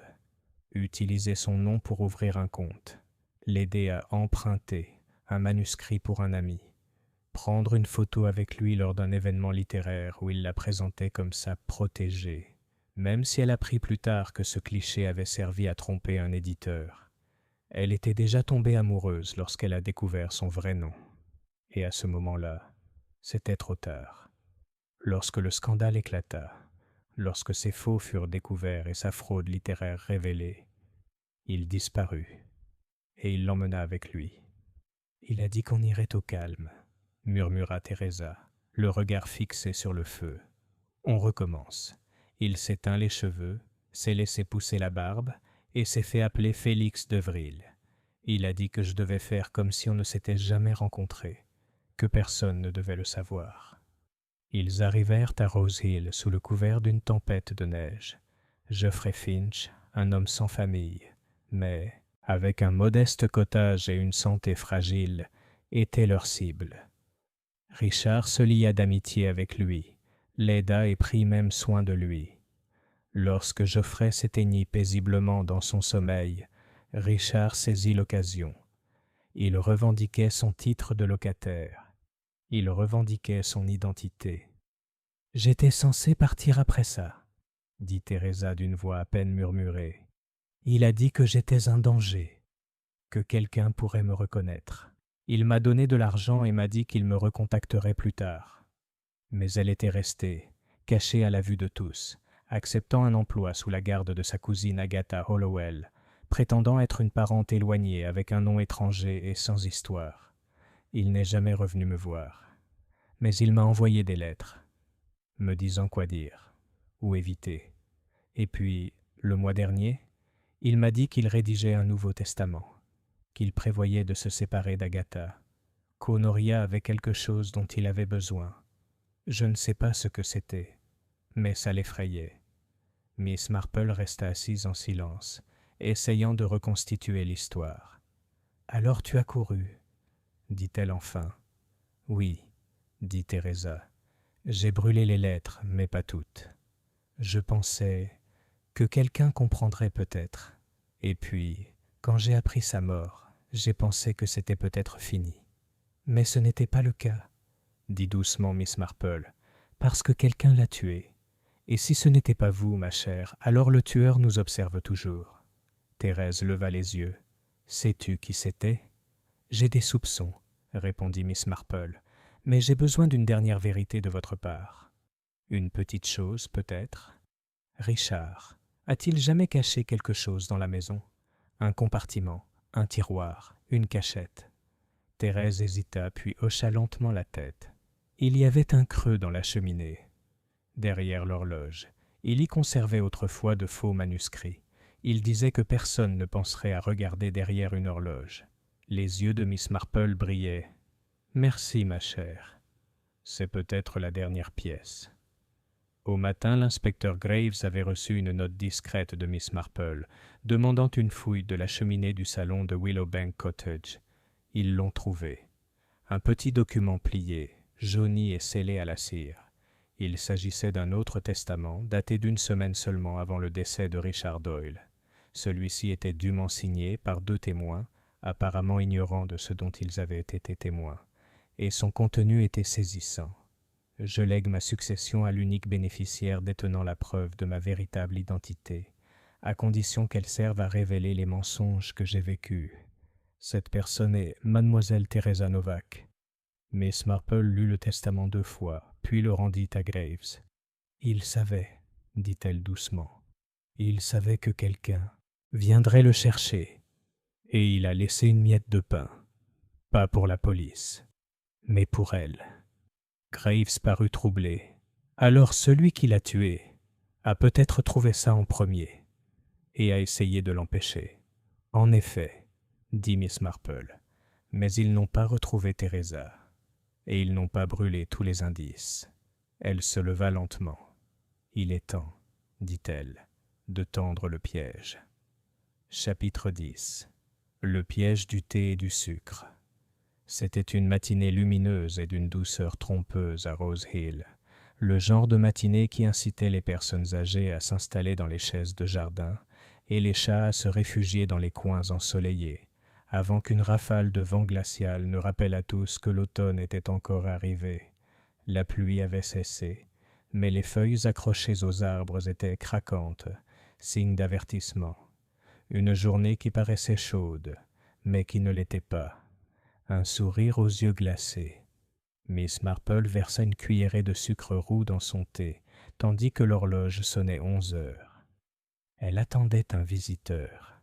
Pas quelqu'un qui savait qu'il était invité, bien sûr, cela aurait tout gâché. Non, ce devait être une réunion très particulière, une où l'appât était subtil et l'hameçon invisible. Elle regarda à travers la pièce la 2e tasse de thé qu'elle avait posée sur la petite table en acajou. Morceau de sucre, pot à lait, cuillère en argent. Juste comme ça. Elle était allée voir l'inspecteur Graves ce matin-là. La conversation avait été brève mais pertinente. « Il n'y a pas encore de preuves », avait dit Graves en se frottant le front. « Seulement des déductions et des spéculations. »« Il n'y en a jamais jusqu'à ce qu'il soit trop tard, » répondit doucement Miss Marple. « Mais vous êtes d'accord pour dire que le Second Testament change tout ?» Il avait hoché la tête d'un air sombre. « Cela donne un mobile à Teresa, mais cela révèle aussi une intention. Doyle avait prévu de se démasquer, peut-être même d'utiliser Teresa pour y parvenir. Et cela, avait-elle dit, aurait effrayé quelqu'un. » De retour à son chalet, elle s'assit tranquillement et attendit que la peur franchisse sa porte. Elle est arrivée juste avant midi, sous la forme d'Agatha Hollowell. Elle était arrivée sans prévenir, ce à quoi Miss Marple s'attendait. Elle portait son élégant manteau camel habituel, un peu trop habillée pour une visite informelle, mais peut-être venait-elle de l'église ou de la poste, ou peut-être avait-elle simplement voulu être habillée pour avoir confiance en elle. « Jane, j'espère ne pas te déranger, » dit Agatha d'un ton léger, trop léger. « Je passais juste devant et je me suis dit, eh bien, on n'a pas vraiment discuté depuis une éternité. »« Tu es toujours la bienvenue, Agatha, » dit Miss Marple en souriant. Entre, je viens de préparer du thé. » Agatha entra, jetant un coup d'œil circulaire au salon, comme si elle s'attendait à voir quelqu'un d'autre. Thérèse, peut-être, ou l'inspecteur. Ne trouvant ni l'un ni l'autre, elle se détendit. Juste un instant. Miss Marple servit le thé. Pas besoin de faire de théâtre. Après tout, la vérité se révèle volontiers en compagnie d'une douceur. « Du sucre » demanda-t-elle. « 2, s'il vous plaît, » dit automatiquement Agatha. Miss Marple laissa tomber les cubes, remua doucement et lui tendit la tasse. Elles restèrent assises quelques minutes en silence, sirotant et discutant poliment. L'état des bancs de l'église, une moisissure particulièrement désagréable dans la cuisine de l'Institut féminin, les mauvaises habitudes du chien de mademoiselle Crowthorne. Puis mademoiselle Marple posa sa tasse de thé et regarda par-dessus la table. « J'ai reçu une visite plutôt inattendue hier soir, » dit-elle d'un ton désinvolte. « Une jeune femme. » Les doigts d'Agatha se figèrent sur l'anse de sa tasse. C'était subtil, très subtil, mais pas invisible. « Ah bon ?»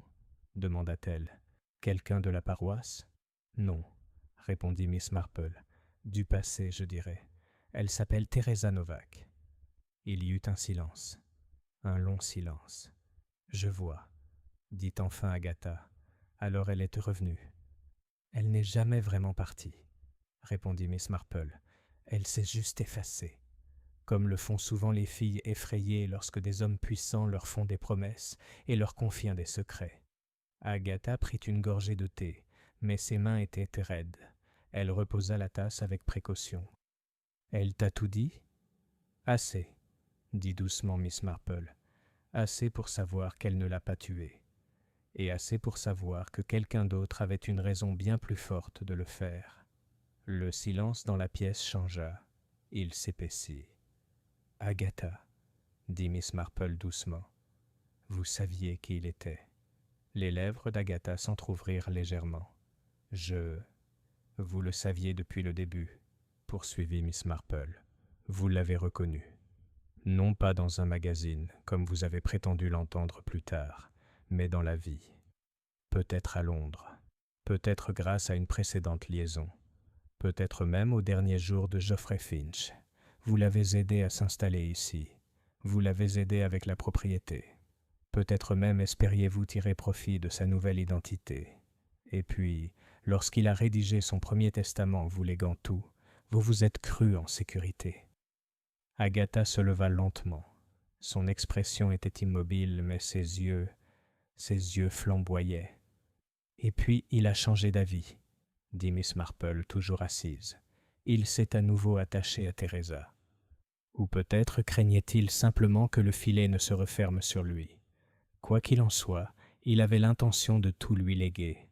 À la fille qui pouvait vous ruiner. »« Je ne sais pas de quoi tu parles, » dit Agatha, la voix tremblante. « Mais si, » répondit Miss Marple, « parce que tu étais à la fête, tu étais près des rhododendrons, et tu étais la seule à... n'était pas Saône, ne vous a jamais vu partir.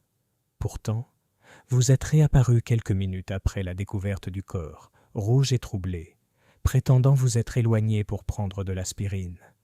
Curieux, n'est-ce pas?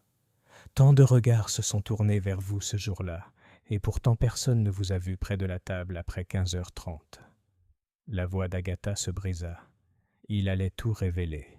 « Oui, » dit Miss Marple d'un ton aimable mais implacable, « mais un meurtre n'est pas un effacement. Il laisse des traces d'encre partout. » Agatha baissa les yeux sur ses mains gantées. « Il a ri, » murmura-t-elle. « Quand je l'ai supplié de ne rien changer, il a ri. Il a dit qu'il ne me devait rien, qu'il pouvait me ruiner avec une seule lettre, que j'étais utile, rien de plus. » Miss Marple ne dit rien. Elle attendit simplement. « J'ai apporté la bougie, » dit Agatha, sa voix lointaine maintenant. « Je ne sais pas pourquoi. » Il en gardait une allumée pendant qu'il écrivait. C'était symbolique. Je ne voulais pas l'utiliser. Mais ensuite, je l'ai posée à côté de lui, comme si ça les distrait. Et l'horloge, elle hocha lentement la tête. Il tournait. Je l'ai remis en marche, juste un peu, juste assez. Miss Marple se leva enfin et alla à son bureau. Elle sortit un papier plié du tiroir et le tendit à Agatha. « C'est une confession, dit-elle. Je l'ai écrite. Il ne manque que ta signature. J'ai laissé la place à la vérité. Mais je crois qu'il est plus doux que ce soit tes mots, pas les miens. » Agatha regarda le papier. La pièce était à nouveau silencieuse. « Je n'ai jamais eu l'intention de le tuer, » a-t-elle déclaré. « Non, » dit Miss Marple, « mais vous l'avez fait. Et maintenant vous devez aider à réparer ce qui reste. » Plus tard dans l'après-midi, l'inspecteur Graves est arrivé pour récupérer Agatha Hollowell. Calme, posée et répétant déjà les remords polis qu'elle emporterait avec elle dans les journaux et la salle d'audience. Thérèse, restée cachée à proximité, regardait derrière le rideau. Miss Marple la rejoignit.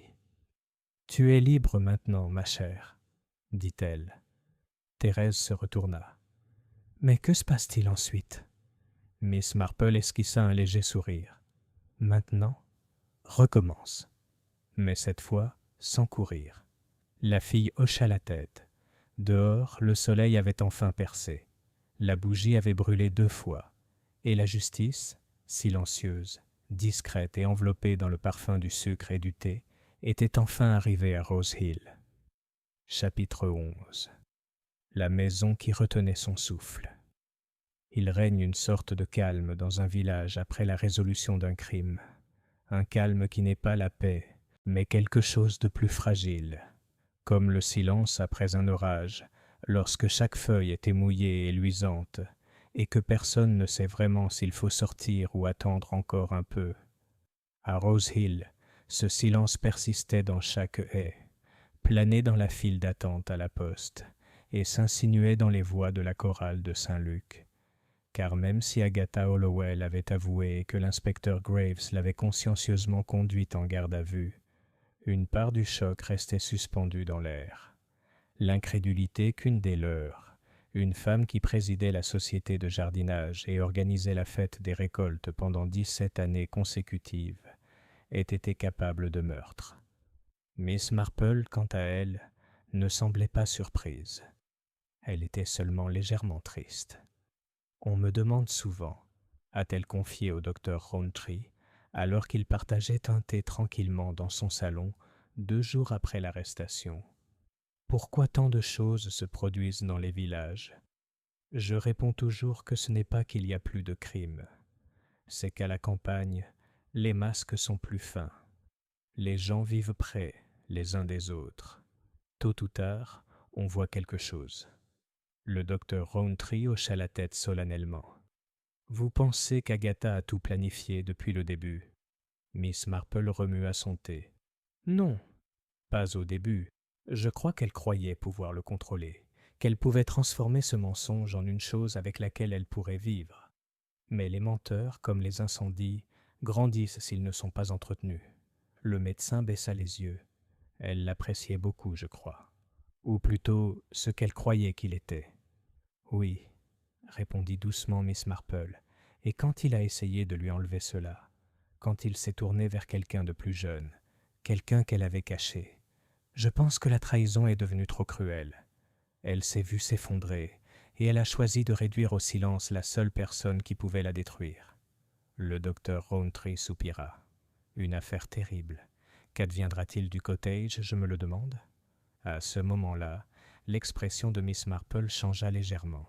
« C'est précisément ce que j'ai l'intention de découvrir, » dit-elle. Plus tard dans la journée, elle se dirigea vers Willowbank Cottage, la maison qui avait abrité un fantôme bien avant la mort de son faux occupant. La police avait terminé ses recherches. La maison était désormais inoccupée, fenêtres closes, portail entr'ouverte comme pour inviter le vent. Elle se dressait comme un souvenir que personne ne voulait s'approprier, jolie dans la lumière de l'après-midi, avec le lierre qui s'enroulait autour de son arche de pierre, mais pourtant creuse. Une maison qui avait autrefois exhalé des histoires et qui respirait désormais le silence. Miss Marple traversa l'allée envahie par la végétation et s'arrêta un instant devant la porte. L'inspecteur lui avait donné la permission de récupérer quelques objets restants pour Teresa, quelques lettres, une photo encadrée et le petit lapin en céramique posé sur la cheminée. Elle portait un petit panier tressé et ses chaussures à semelles souples. La clé tourna avec un clic réticent. À l'intérieur, l'air était froid. Non pas le froid de l'hiver, mais celui d'une chose laissée à l'abandon. Elle entra dans le salon, où la poussière avait commencé à recouvrir les surfaces et où l'âtre portait encore les traces carbonisées d'un incendie récent. L'horloge sur la cheminée avait été remise en marche. Son tic-tac était maintenant étrangement insistant. Miss Marple parcourut l'espace familier, notant ce qui avait changé. La machine à écrire avait disparu, saisie comme preuve. La pile de cahiers avait été mise en carton. Mais sur le mur au-dessus du bureau, quelque chose de nouveau attira son attention. Une lettre encadrée, pressée sous verre. C'était un poème, signé F.D., daté quelques semaines seulement avant sa mort. Mais l'écriture n'était pas celle de Doyle. Miss Marple regarda de plus près. C'était celui de Teresa, un vers calme et envoûtant, décrivant la maison qui retenait son souffle, et une bougie qui brûlait alors que le soleil brillait encore. Cela lui a envoyé un frisson dans le corps. Thérèse l'avait écrit puis encadré. Ou peut-être il l'avait, comme un symbole, ou comme un trophée. Quoi qu'il en soit, cela montrait clairement une chose. Leur lien avait perduré, bien après qu'elle eût prétendu avoir été rejetée. Miss Marple s'assit lentement dans le fauteuil délavé près de la fenêtre, son esprit parcourant les pièces de la maison comme un courant d'air. Teresa avait dit qu'elle le détestait, qu'elle avait brûlé ses lettres, qu'elle avait eu peur. Tout cela était vrai. Mais la peur, Miss Marple le savait, avait une jumelle. Cela s'appelait fascination. Et parfois, les gens que nous fuyons, nous les fuyons aussi point verse, ne serait-ce que pour toucher la flamme une dernière fois. Elle se souvenait aussi de la confession d'Agatha, la bougie, l'horloge. Mais une chose n'avait jamais vraiment convenu, la position du corps, incliné, la main repliée près de l'herbe, comme s'il était tombé en arrière, pas effondré, pas de lutte, pas de combat, et la bougie, brûlée aux deux extrémités, un message. Mais de qui? Soudain, Miss Marple se leva. Elle se dirigea vers le bureau et ouvrit le tiroir du bas. Vide. Mais elle appuya à la base, et le faux cul se déplaça. Un faux cul, pas vraiment professionnel, mais suffisant pour cacher un petit détail. Elle a tendu la main. Une lettre, non scellée, pliée en 4, légèrement parfumée de quelque chose. Était-ce du lilas? Elle le déplia soigneusement. « Tu as toujours dit que je ne le ferais pas, que je ne pouvais pas, que j'étais trop faible, trop jeune, trop oubliable. Mais tu as oublié quelque chose, Richard. Tu m'as fait me souvenir, et je me suis souvenu de tout. Alors quand je t'ai revu avec elle, la plus âgée, avec ses gants polis et son regard attentif, j'ai su que tu n'avais pas fini. Pas vraiment. Tu allais repartir.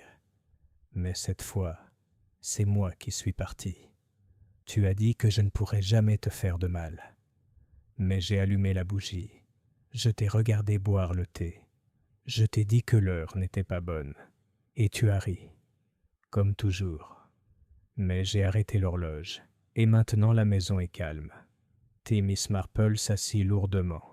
Donc Agathe avait avoué, mais elle ne l'avait pas tué. Elle l'avait trouvé mort, et a ajusté la scène pour se sauver.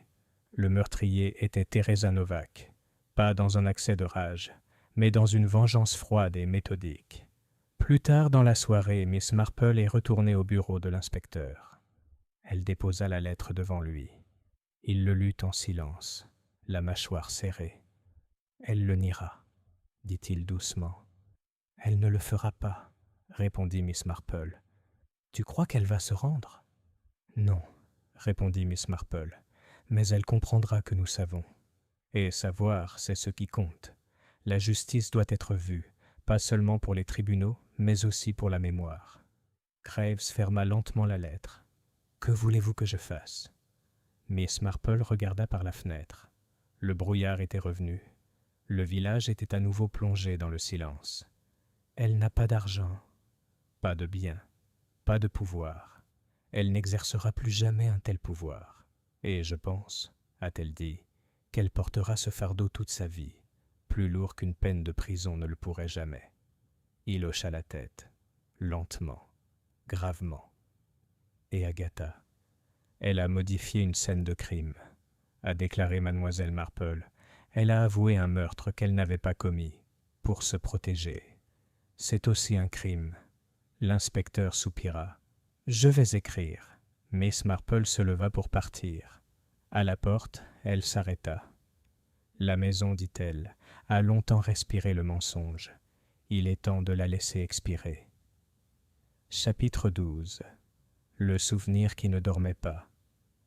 Rose Hill, malgré ses haies et ses brumes vaporeuses, avait toujours été un lieu chargé de souvenirs. C'était un village où les gens se souvenaient non seulement de ce qui s'était passé 10 ans auparavant, mais aussi de ce qui s'était passé. Presque il s'est passé des choses. Les secrets à moitié dévoilés et les quasi-scandales, les sourires trop figés, les silences trop appuyés. Un haussement de sourcils depuis un banc d'église pouvait rester gravé dans la mémoire de quelqu'un plus longtemps que la plupart des mariages. Et maintenant, il s'agissait de se souvenir à nouveau, non pas par un cri, mais par un murmure, un souffle collectif resserré chaque fois que quelqu'un passait, devant Willowbank Cottage, où mentionnait le nom de Teresa Novak. Aucune inculpation officielle n'avait été déposée, aucun scandale majeur n'avait été annoncé. Mais à Rose Hill, le silence partagé était plus puissant que n'importe quel verdict officiel. Miss Marple avait vu tout le village prendre son prochain souffle, superficiel, incertain, instable. Et cela, elle le savait, signifiait que son travail n'était pas terminé. Il ne s'agissait pas seulement de résoudre le crime. Il s'agissait de régler l'affaire, pour vérité. La mener doucement à la lumière, où il pourrait cesser de hanter les gens, où il pourrait cesser de s'envenimer.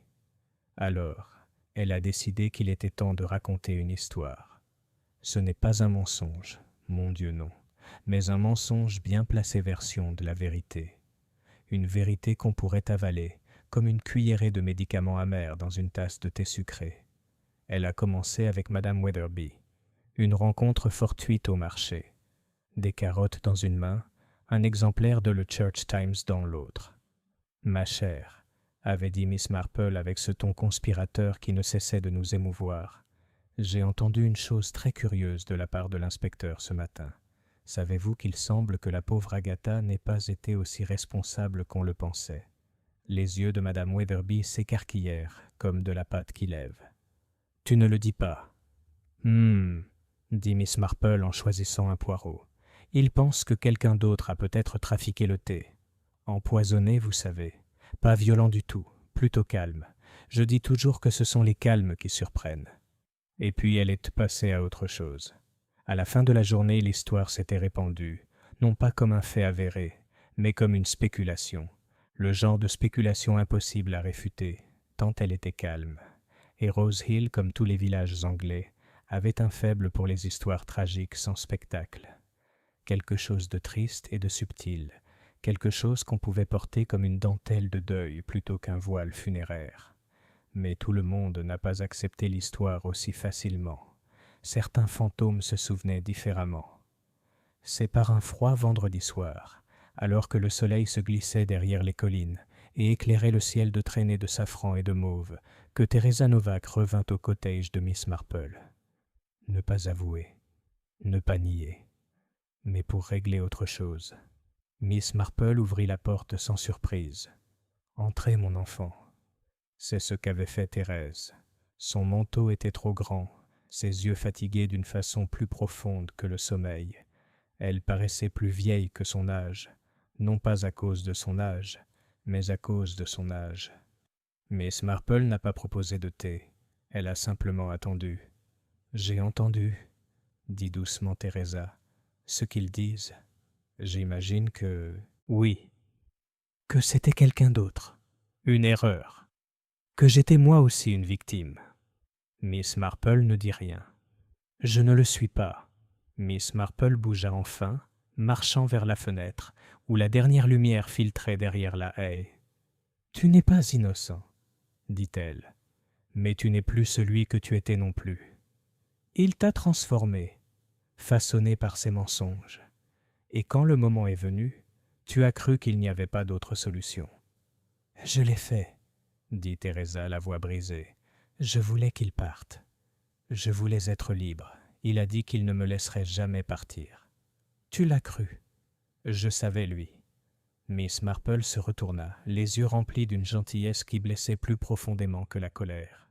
« Et pourtant, tu es resté. » Thérèse cligna des yeux. « Quoi ? Tu es resté à Rose Hill. Tu aurais pu fuir. Tu aurais pu disparaître comme il te l'avait appris. Mais tu ne l'as pas fait. » Thérèse baissa les yeux. « Je ne voulais plus courir. » Miss Marple hocha la tête. « C'est quelque chose. »« Je ne veux pas faire semblant, » dit Teresa. « Mais je ne veux pas non plus être prisonnière. » Miss Marple s'approcha et lui prit doucement la main. « Tu portes déjà une peine, » dit-elle. « Une peine que les tribunaux ne peuvent pas prononcer. Et une peine qui durera plus longtemps que les barreaux. » Les larmes coulèrent, mais Thérèse les retint. « Et maintenant ? » « Tu trouves un travail honnête, » dit Miss Marple. « Tu vis tranquillement. Tu entretiens un jardin. Tu aides quelqu'un dans le besoin, quand tu peux.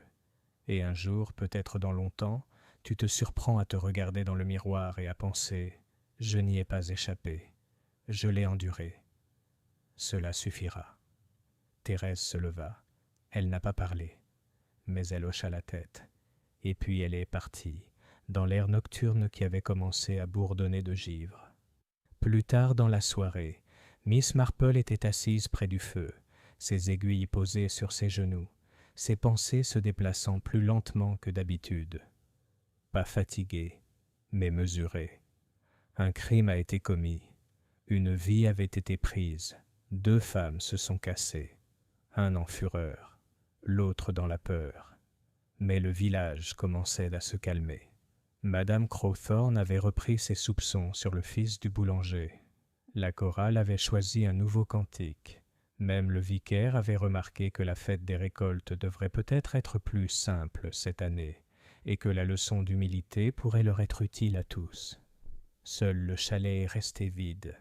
Une maison qui avait autrefois abrité des mensonges attendait désormais, tranquillement, d'être à nouveau habitée. Et Miss Marple, qui avait vu trop d'histoires se terminer et trop d'autres commencer, ferma les yeux et murmura au feu « Même une bougie, brûlée 2 fois, émet encore de la lumière. » Chapitre 13. La dernière lumière à Rose Hill. Le village de Rose Hill, bien que toujours charmant, avait changé. Pas en apparence. Les toits de chaume étaient restés impeccables.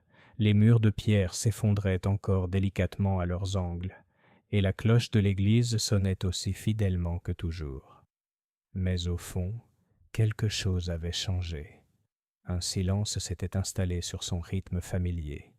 Ce n'était pas vraiment du deuil, mais plutôt une forme de recueillement, une reconnaissance collective qu'ils avaient failli oublier que le mal ne portait pas toujours le masque de la violence ou de l'étrangeté.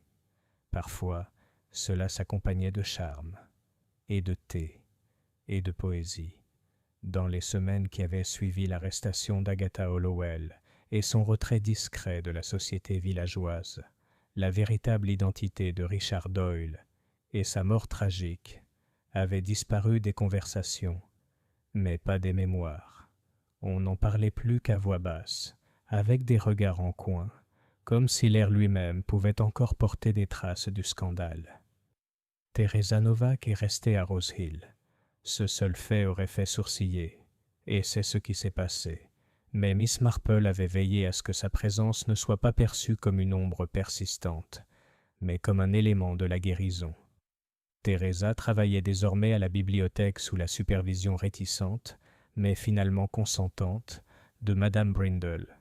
Elle était calme, ponctuelle et d'une courtoisie irréprochable.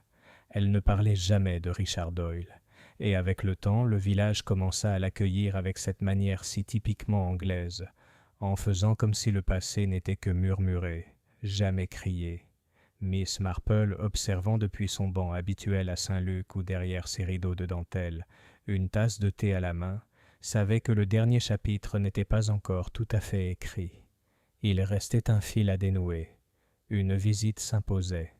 Et ainsi, par une matinée claire, marquée par une douce brise et le son lointain des cloches des moutons, Miss Marple enfila son manteau de marche gris pâle, prit son sac à main, celui avec le fond renforcé et les violettes pressées cachées secrètement à l'intérieur, et commença sa marche vers la prison de Marleycombe. Agatha Hollowell avait vieilli de 10 ans, en l'espace de 3 semaines. Ses cheveux, autrefois soigneusement bouclés et retenus sous un chapeau de velours, étaient désormais gris et flasques. Son visage, pâle même dans sa jeunesse, était désormais blanc comme du papier, les rides autour de sa bouche étant plus profondément creusées par le silence que par le temps. Mais ses yeux, eux, n'avaient de pas changé, toujours vifs, toujours fiers. Elle accueillit Miss Marple sans chaleur ni mépris, simplement en guise de remerciement. « Vous, » dit-elle doucement, tandis que l'infirmière accompagnait Miss Marple dans le parloir. « Bien sûr. J'ai pensé qu'il était juste, » dit Miss Marple en s'installant sur la chaise en face d'elle.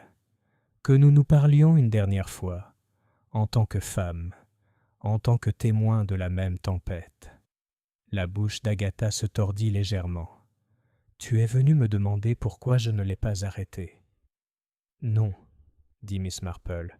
« Je suis venu vous remercier. » Cela la fit taire.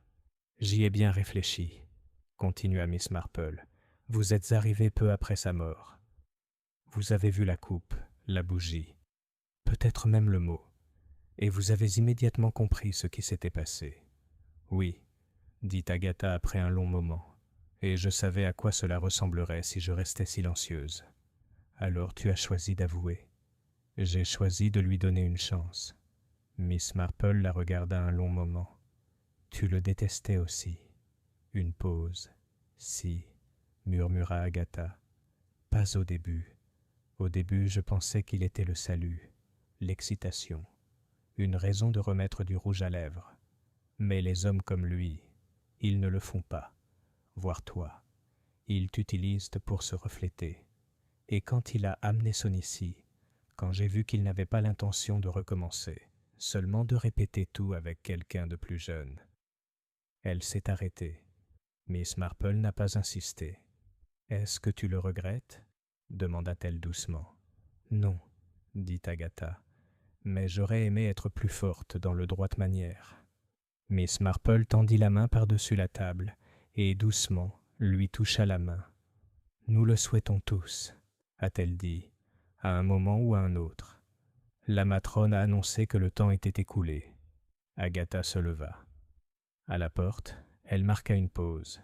« Elle l'emportera avec elle. »« Oui, » répondit Miss Marple, « mais elle le fera avancer. » Pas reculer. Agatha fit un simple signe de tête, puis disparut derrière la porte en fer. Le dimanche suivant, Rose Hill célébra son Thanksgiving des récoltes. Les bancs de l'église Saint-Luc étaient y décorés de citrouilles, de pommes, de tiges de blé séché et de bouquets de soucis. Des enfants, vêtus de leurs plus beaux pulls, chantaient timidement au premier rang, tandis que l'orgue jouait « We plough the fields and scatter », un demi-temps trop lentement. Miss Marple, à sa place habituelle près de la fenêtre sud, chantait d'une voix si douce qu'elle aurait pu être un souvenir. Teresa était assise au fond, à côté de Madame Brindle. Elle portait un manteau de laine bleue et tenait un recueil de cantiques avec douceur, telle une vérité fragile. Elle ne croisa le regard de Miss Marple qu'une seule fois, et dans ce regard, il n'y avait pas de gratitude, pas encore, mais quelque chose de bien plus puissant. Reconnaissance. Après la cérémonie, le village se déversa dans le cimetière où cidre et pain d'épices furent distribués avec une politesse mesurée. Le major Braithwaite déclara haut et fort que le sermon du vicaire manquait d'allusion au service militaire, tandis que mademoiselle Crawthorne examinait chaque citrouille à la recherche de signes de coloration anormale. Thérèse a aidé à servir le pain d'épices. Personne n'a objecté. Et Rose Hill, prudemment, timidement, commença à respirer à nouveau. Ce soir-là, Miss Marple était assise près de son feu, tricotant ses aiguilles lentement et régulièrement. Une bougie brûlait sur la table à côté d'elle, fine, blanche, allumée à une seule extrémité. Elle le regarda longuement avant de parler à voix haute, à personne. « Voyez-vous, une bougie qui brûle 2 fois ne s'éteint pas seulement plus vite. Elle projette une ombre plus longue en brûlant. » Le vent soupirait contre les vitres, comme en réponse. Elle posa son tricot et attrapa son carnet. Non pas celui qu'elle utilisait pour les patrons ou les listes de courses, mais le journal relié en cuir qu'elle gardait sous clé dans son tiroir latéral. Celui étiqueté recueil de cas, réflexion privée. Elle a écrit une seule ligne. Affaire classée. Vérité retrouvée. Guérison amorcée. Et en dessous, dans sa main fine et régulière. La justice ne se résume pas toujours à un tribunal. Parfois, c'est une vie tranquille reconquise petit à petit. Elle a fermé le livre. Le feu crépitait. La bougie brûlait. Dehors, la dernière lumière de Rose Hill brillait, intacte. Chapitre 14. La flamme silencieuse. Chapitre final. Le gel arriva tôt cette année-là. Fin octobre, les champs au-delà de Rose Hill étaient recouverts d'argent au matin, les haies scintillant comme des rangées de verre filés. Au crépuscule, de la fumée s'échappait doucement des cheminées, et les parfums de tourbe et de pin commençaient à se répandre dans les ruelles du village. L'automne était arrivé en force, apportant avec lui non seulement le changement de température, mais aussi un sentiment de calme, un calme nécessaire, comme si la terre elle-même s'était arrêtée pour respirer. Rose Hill aussi. Les événements entourant la mort de Félix Devril, de son vrai nom Richard Doyle, avaient laissé des traces, mais la blessure, bien que non oubliée, commençait à se cicatriser. Les villageois reprirent leur petite querelle à propos des concours de clubs de jardinage et des rotations de fleurs à l'église. Les enfants recommencèrent à jouer à la marelle devant le marchand de légumes, et Madame Fillmore se plaignit une fois de plus du retard scandaleux de la livraison des oignons marinés. Mais sous tout cela, un nouveau genre de silence persistait, non plus craintif mais vigilant. Miss Marple avait toujours dit que le temps ne guérit pas toutes les blessures. Avec un peu de chance, il les adoucit. Il transforme la lame acérée du chagrin en une pierre émoussée qu'on peut transporter dans sa poche. Et cela, finalement, suffit. Près d'1 mois s'était écoulé depuis les aveux, depuis qu'Agatha Hollowell avait disparu dans les couloirs métalliques du centre pour femmes de Marleycombe, et depuis que Teresa Novak avait choisi de ne pas fuir mais de rester, une jeune femme vivant tranquillement dans un village qui n'oublierait jamais complètement celui qu'elle avait suivi, ni celui qu'elle avait contribué à éliminer. Cet après-midi-là, Miss Marple était assise dans son salon, le feu allumé doucement, et une couverture sur les genoux. Une lettre était ouverte sur la table basse, un papier crème, légèrement taché, signé simplement « T ». On m'a proposé un poste à la Marleycombe Literary Society. Juste un poste administratif, bien sûr, mais ça a l'air d'être un début. Madame Brindle dit qu'elle me donnera une lettre de recommandation. Je quitte la bibliothèque à la fin du mois. Je pense être prête à vivre dans un endroit où personne ne me regarde comme si j'allais disparaître. Je n'oublierai jamais ce que tu as fait, ou que tu m'as vu, pas seulement ce que j'avais fait. Avec de doux remerciements, Miss Marple le relut, le plia et le plaça délicatement dans le tiroir sous l'horloge. Elle sourit à elle-même, pas triomphante, pas même contente, mais contenue. Une émotion rare, et elle ne la prenait pas à la légère. On a frappé à la porte. Lorsqu'elle répondit, elle trouva le révérend Topham debout sur le pas de la porte, les joues rouges devant et son écharpe comiquement nouée comme s'il se battait contre elle-même.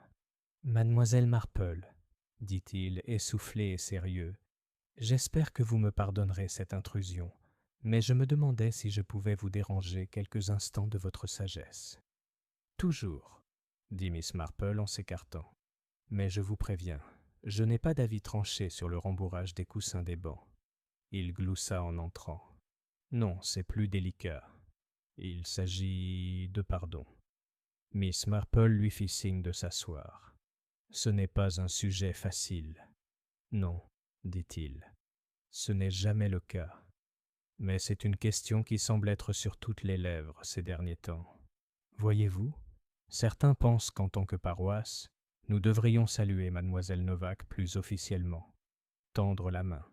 Et d'autres, eh bien, qui pensent que le silence est plus sûr.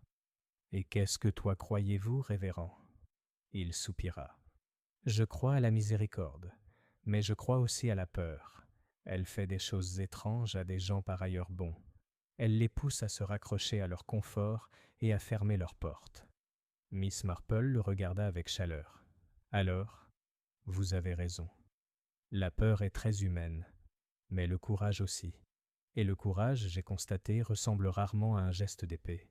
Parfois, il s'agit simplement de dire bonjour à quelqu'un que personne d'autre ne salue. » Il sourit faiblement. « Alors tu crois que le village va changer d'avis ? » « Je pense que c'est déjà le cas. À sa manière, lentement, hésitant. Mais le problème avec les villages, c'est qu'ils sont construits pour continuité. Les gens ne vivent pas côte à côte pendant des décennies sans apprendre à partager le pardon comme ils partagent la farine et les ragots. » Le révérend aux femmes se leva, visiblement plus léger.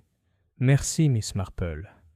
Grâce à vous, l'obscurité paraît toujours plus petite. » Elle l'accompagna jusqu'à la porte, seulement parce que je me souviens de l'époque où il faisait plus sombre, et je n'oublie jamais où j'ai posé ma lampe torche. Ce soir-là, Miss Marple fit quelque chose qu'elle n'avait pas fait depuis des mois. Elle a allumé une bougie. Il était posé dans un support en laiton, simple, fin, familier. Il faisait partie d'une paire ayant appartenu à sa grand-mère et qu'on ne sortait plus que pour les grandes occasions. Mais ce n'était pas une célébration, ni un rituel. C'était un souvenir. Elle posa la bougie sur la cheminée, à côté de l'horloge qui tic-taquait maintenant, avec une précision et une douceur persistantes. Pas un mot ne fut prononcé. Aucun geste grandiloquent ne fut fait. Elle se contenta d'observer la flamme. Et dans la flamme, elle a tout vu. Richard Doyle, dont les mensonges l'avaient rattrapé.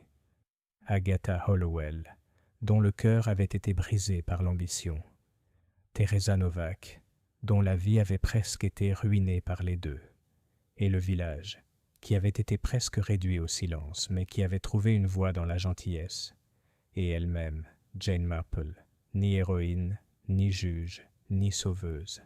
Juste une femme qui écoutait quand les autres la rejetaient, qui regardait quand les autres se détournaient, qui a remarqué que la bougie avait brûlé, non pas une fois, mais 2 fois. La première flamme était le mensonge, le deuxième était le règlement de compte, et ce qui restait, pensa-t-elle, tandis que la cire s'accumulait lentement sous la mèche, était lumière.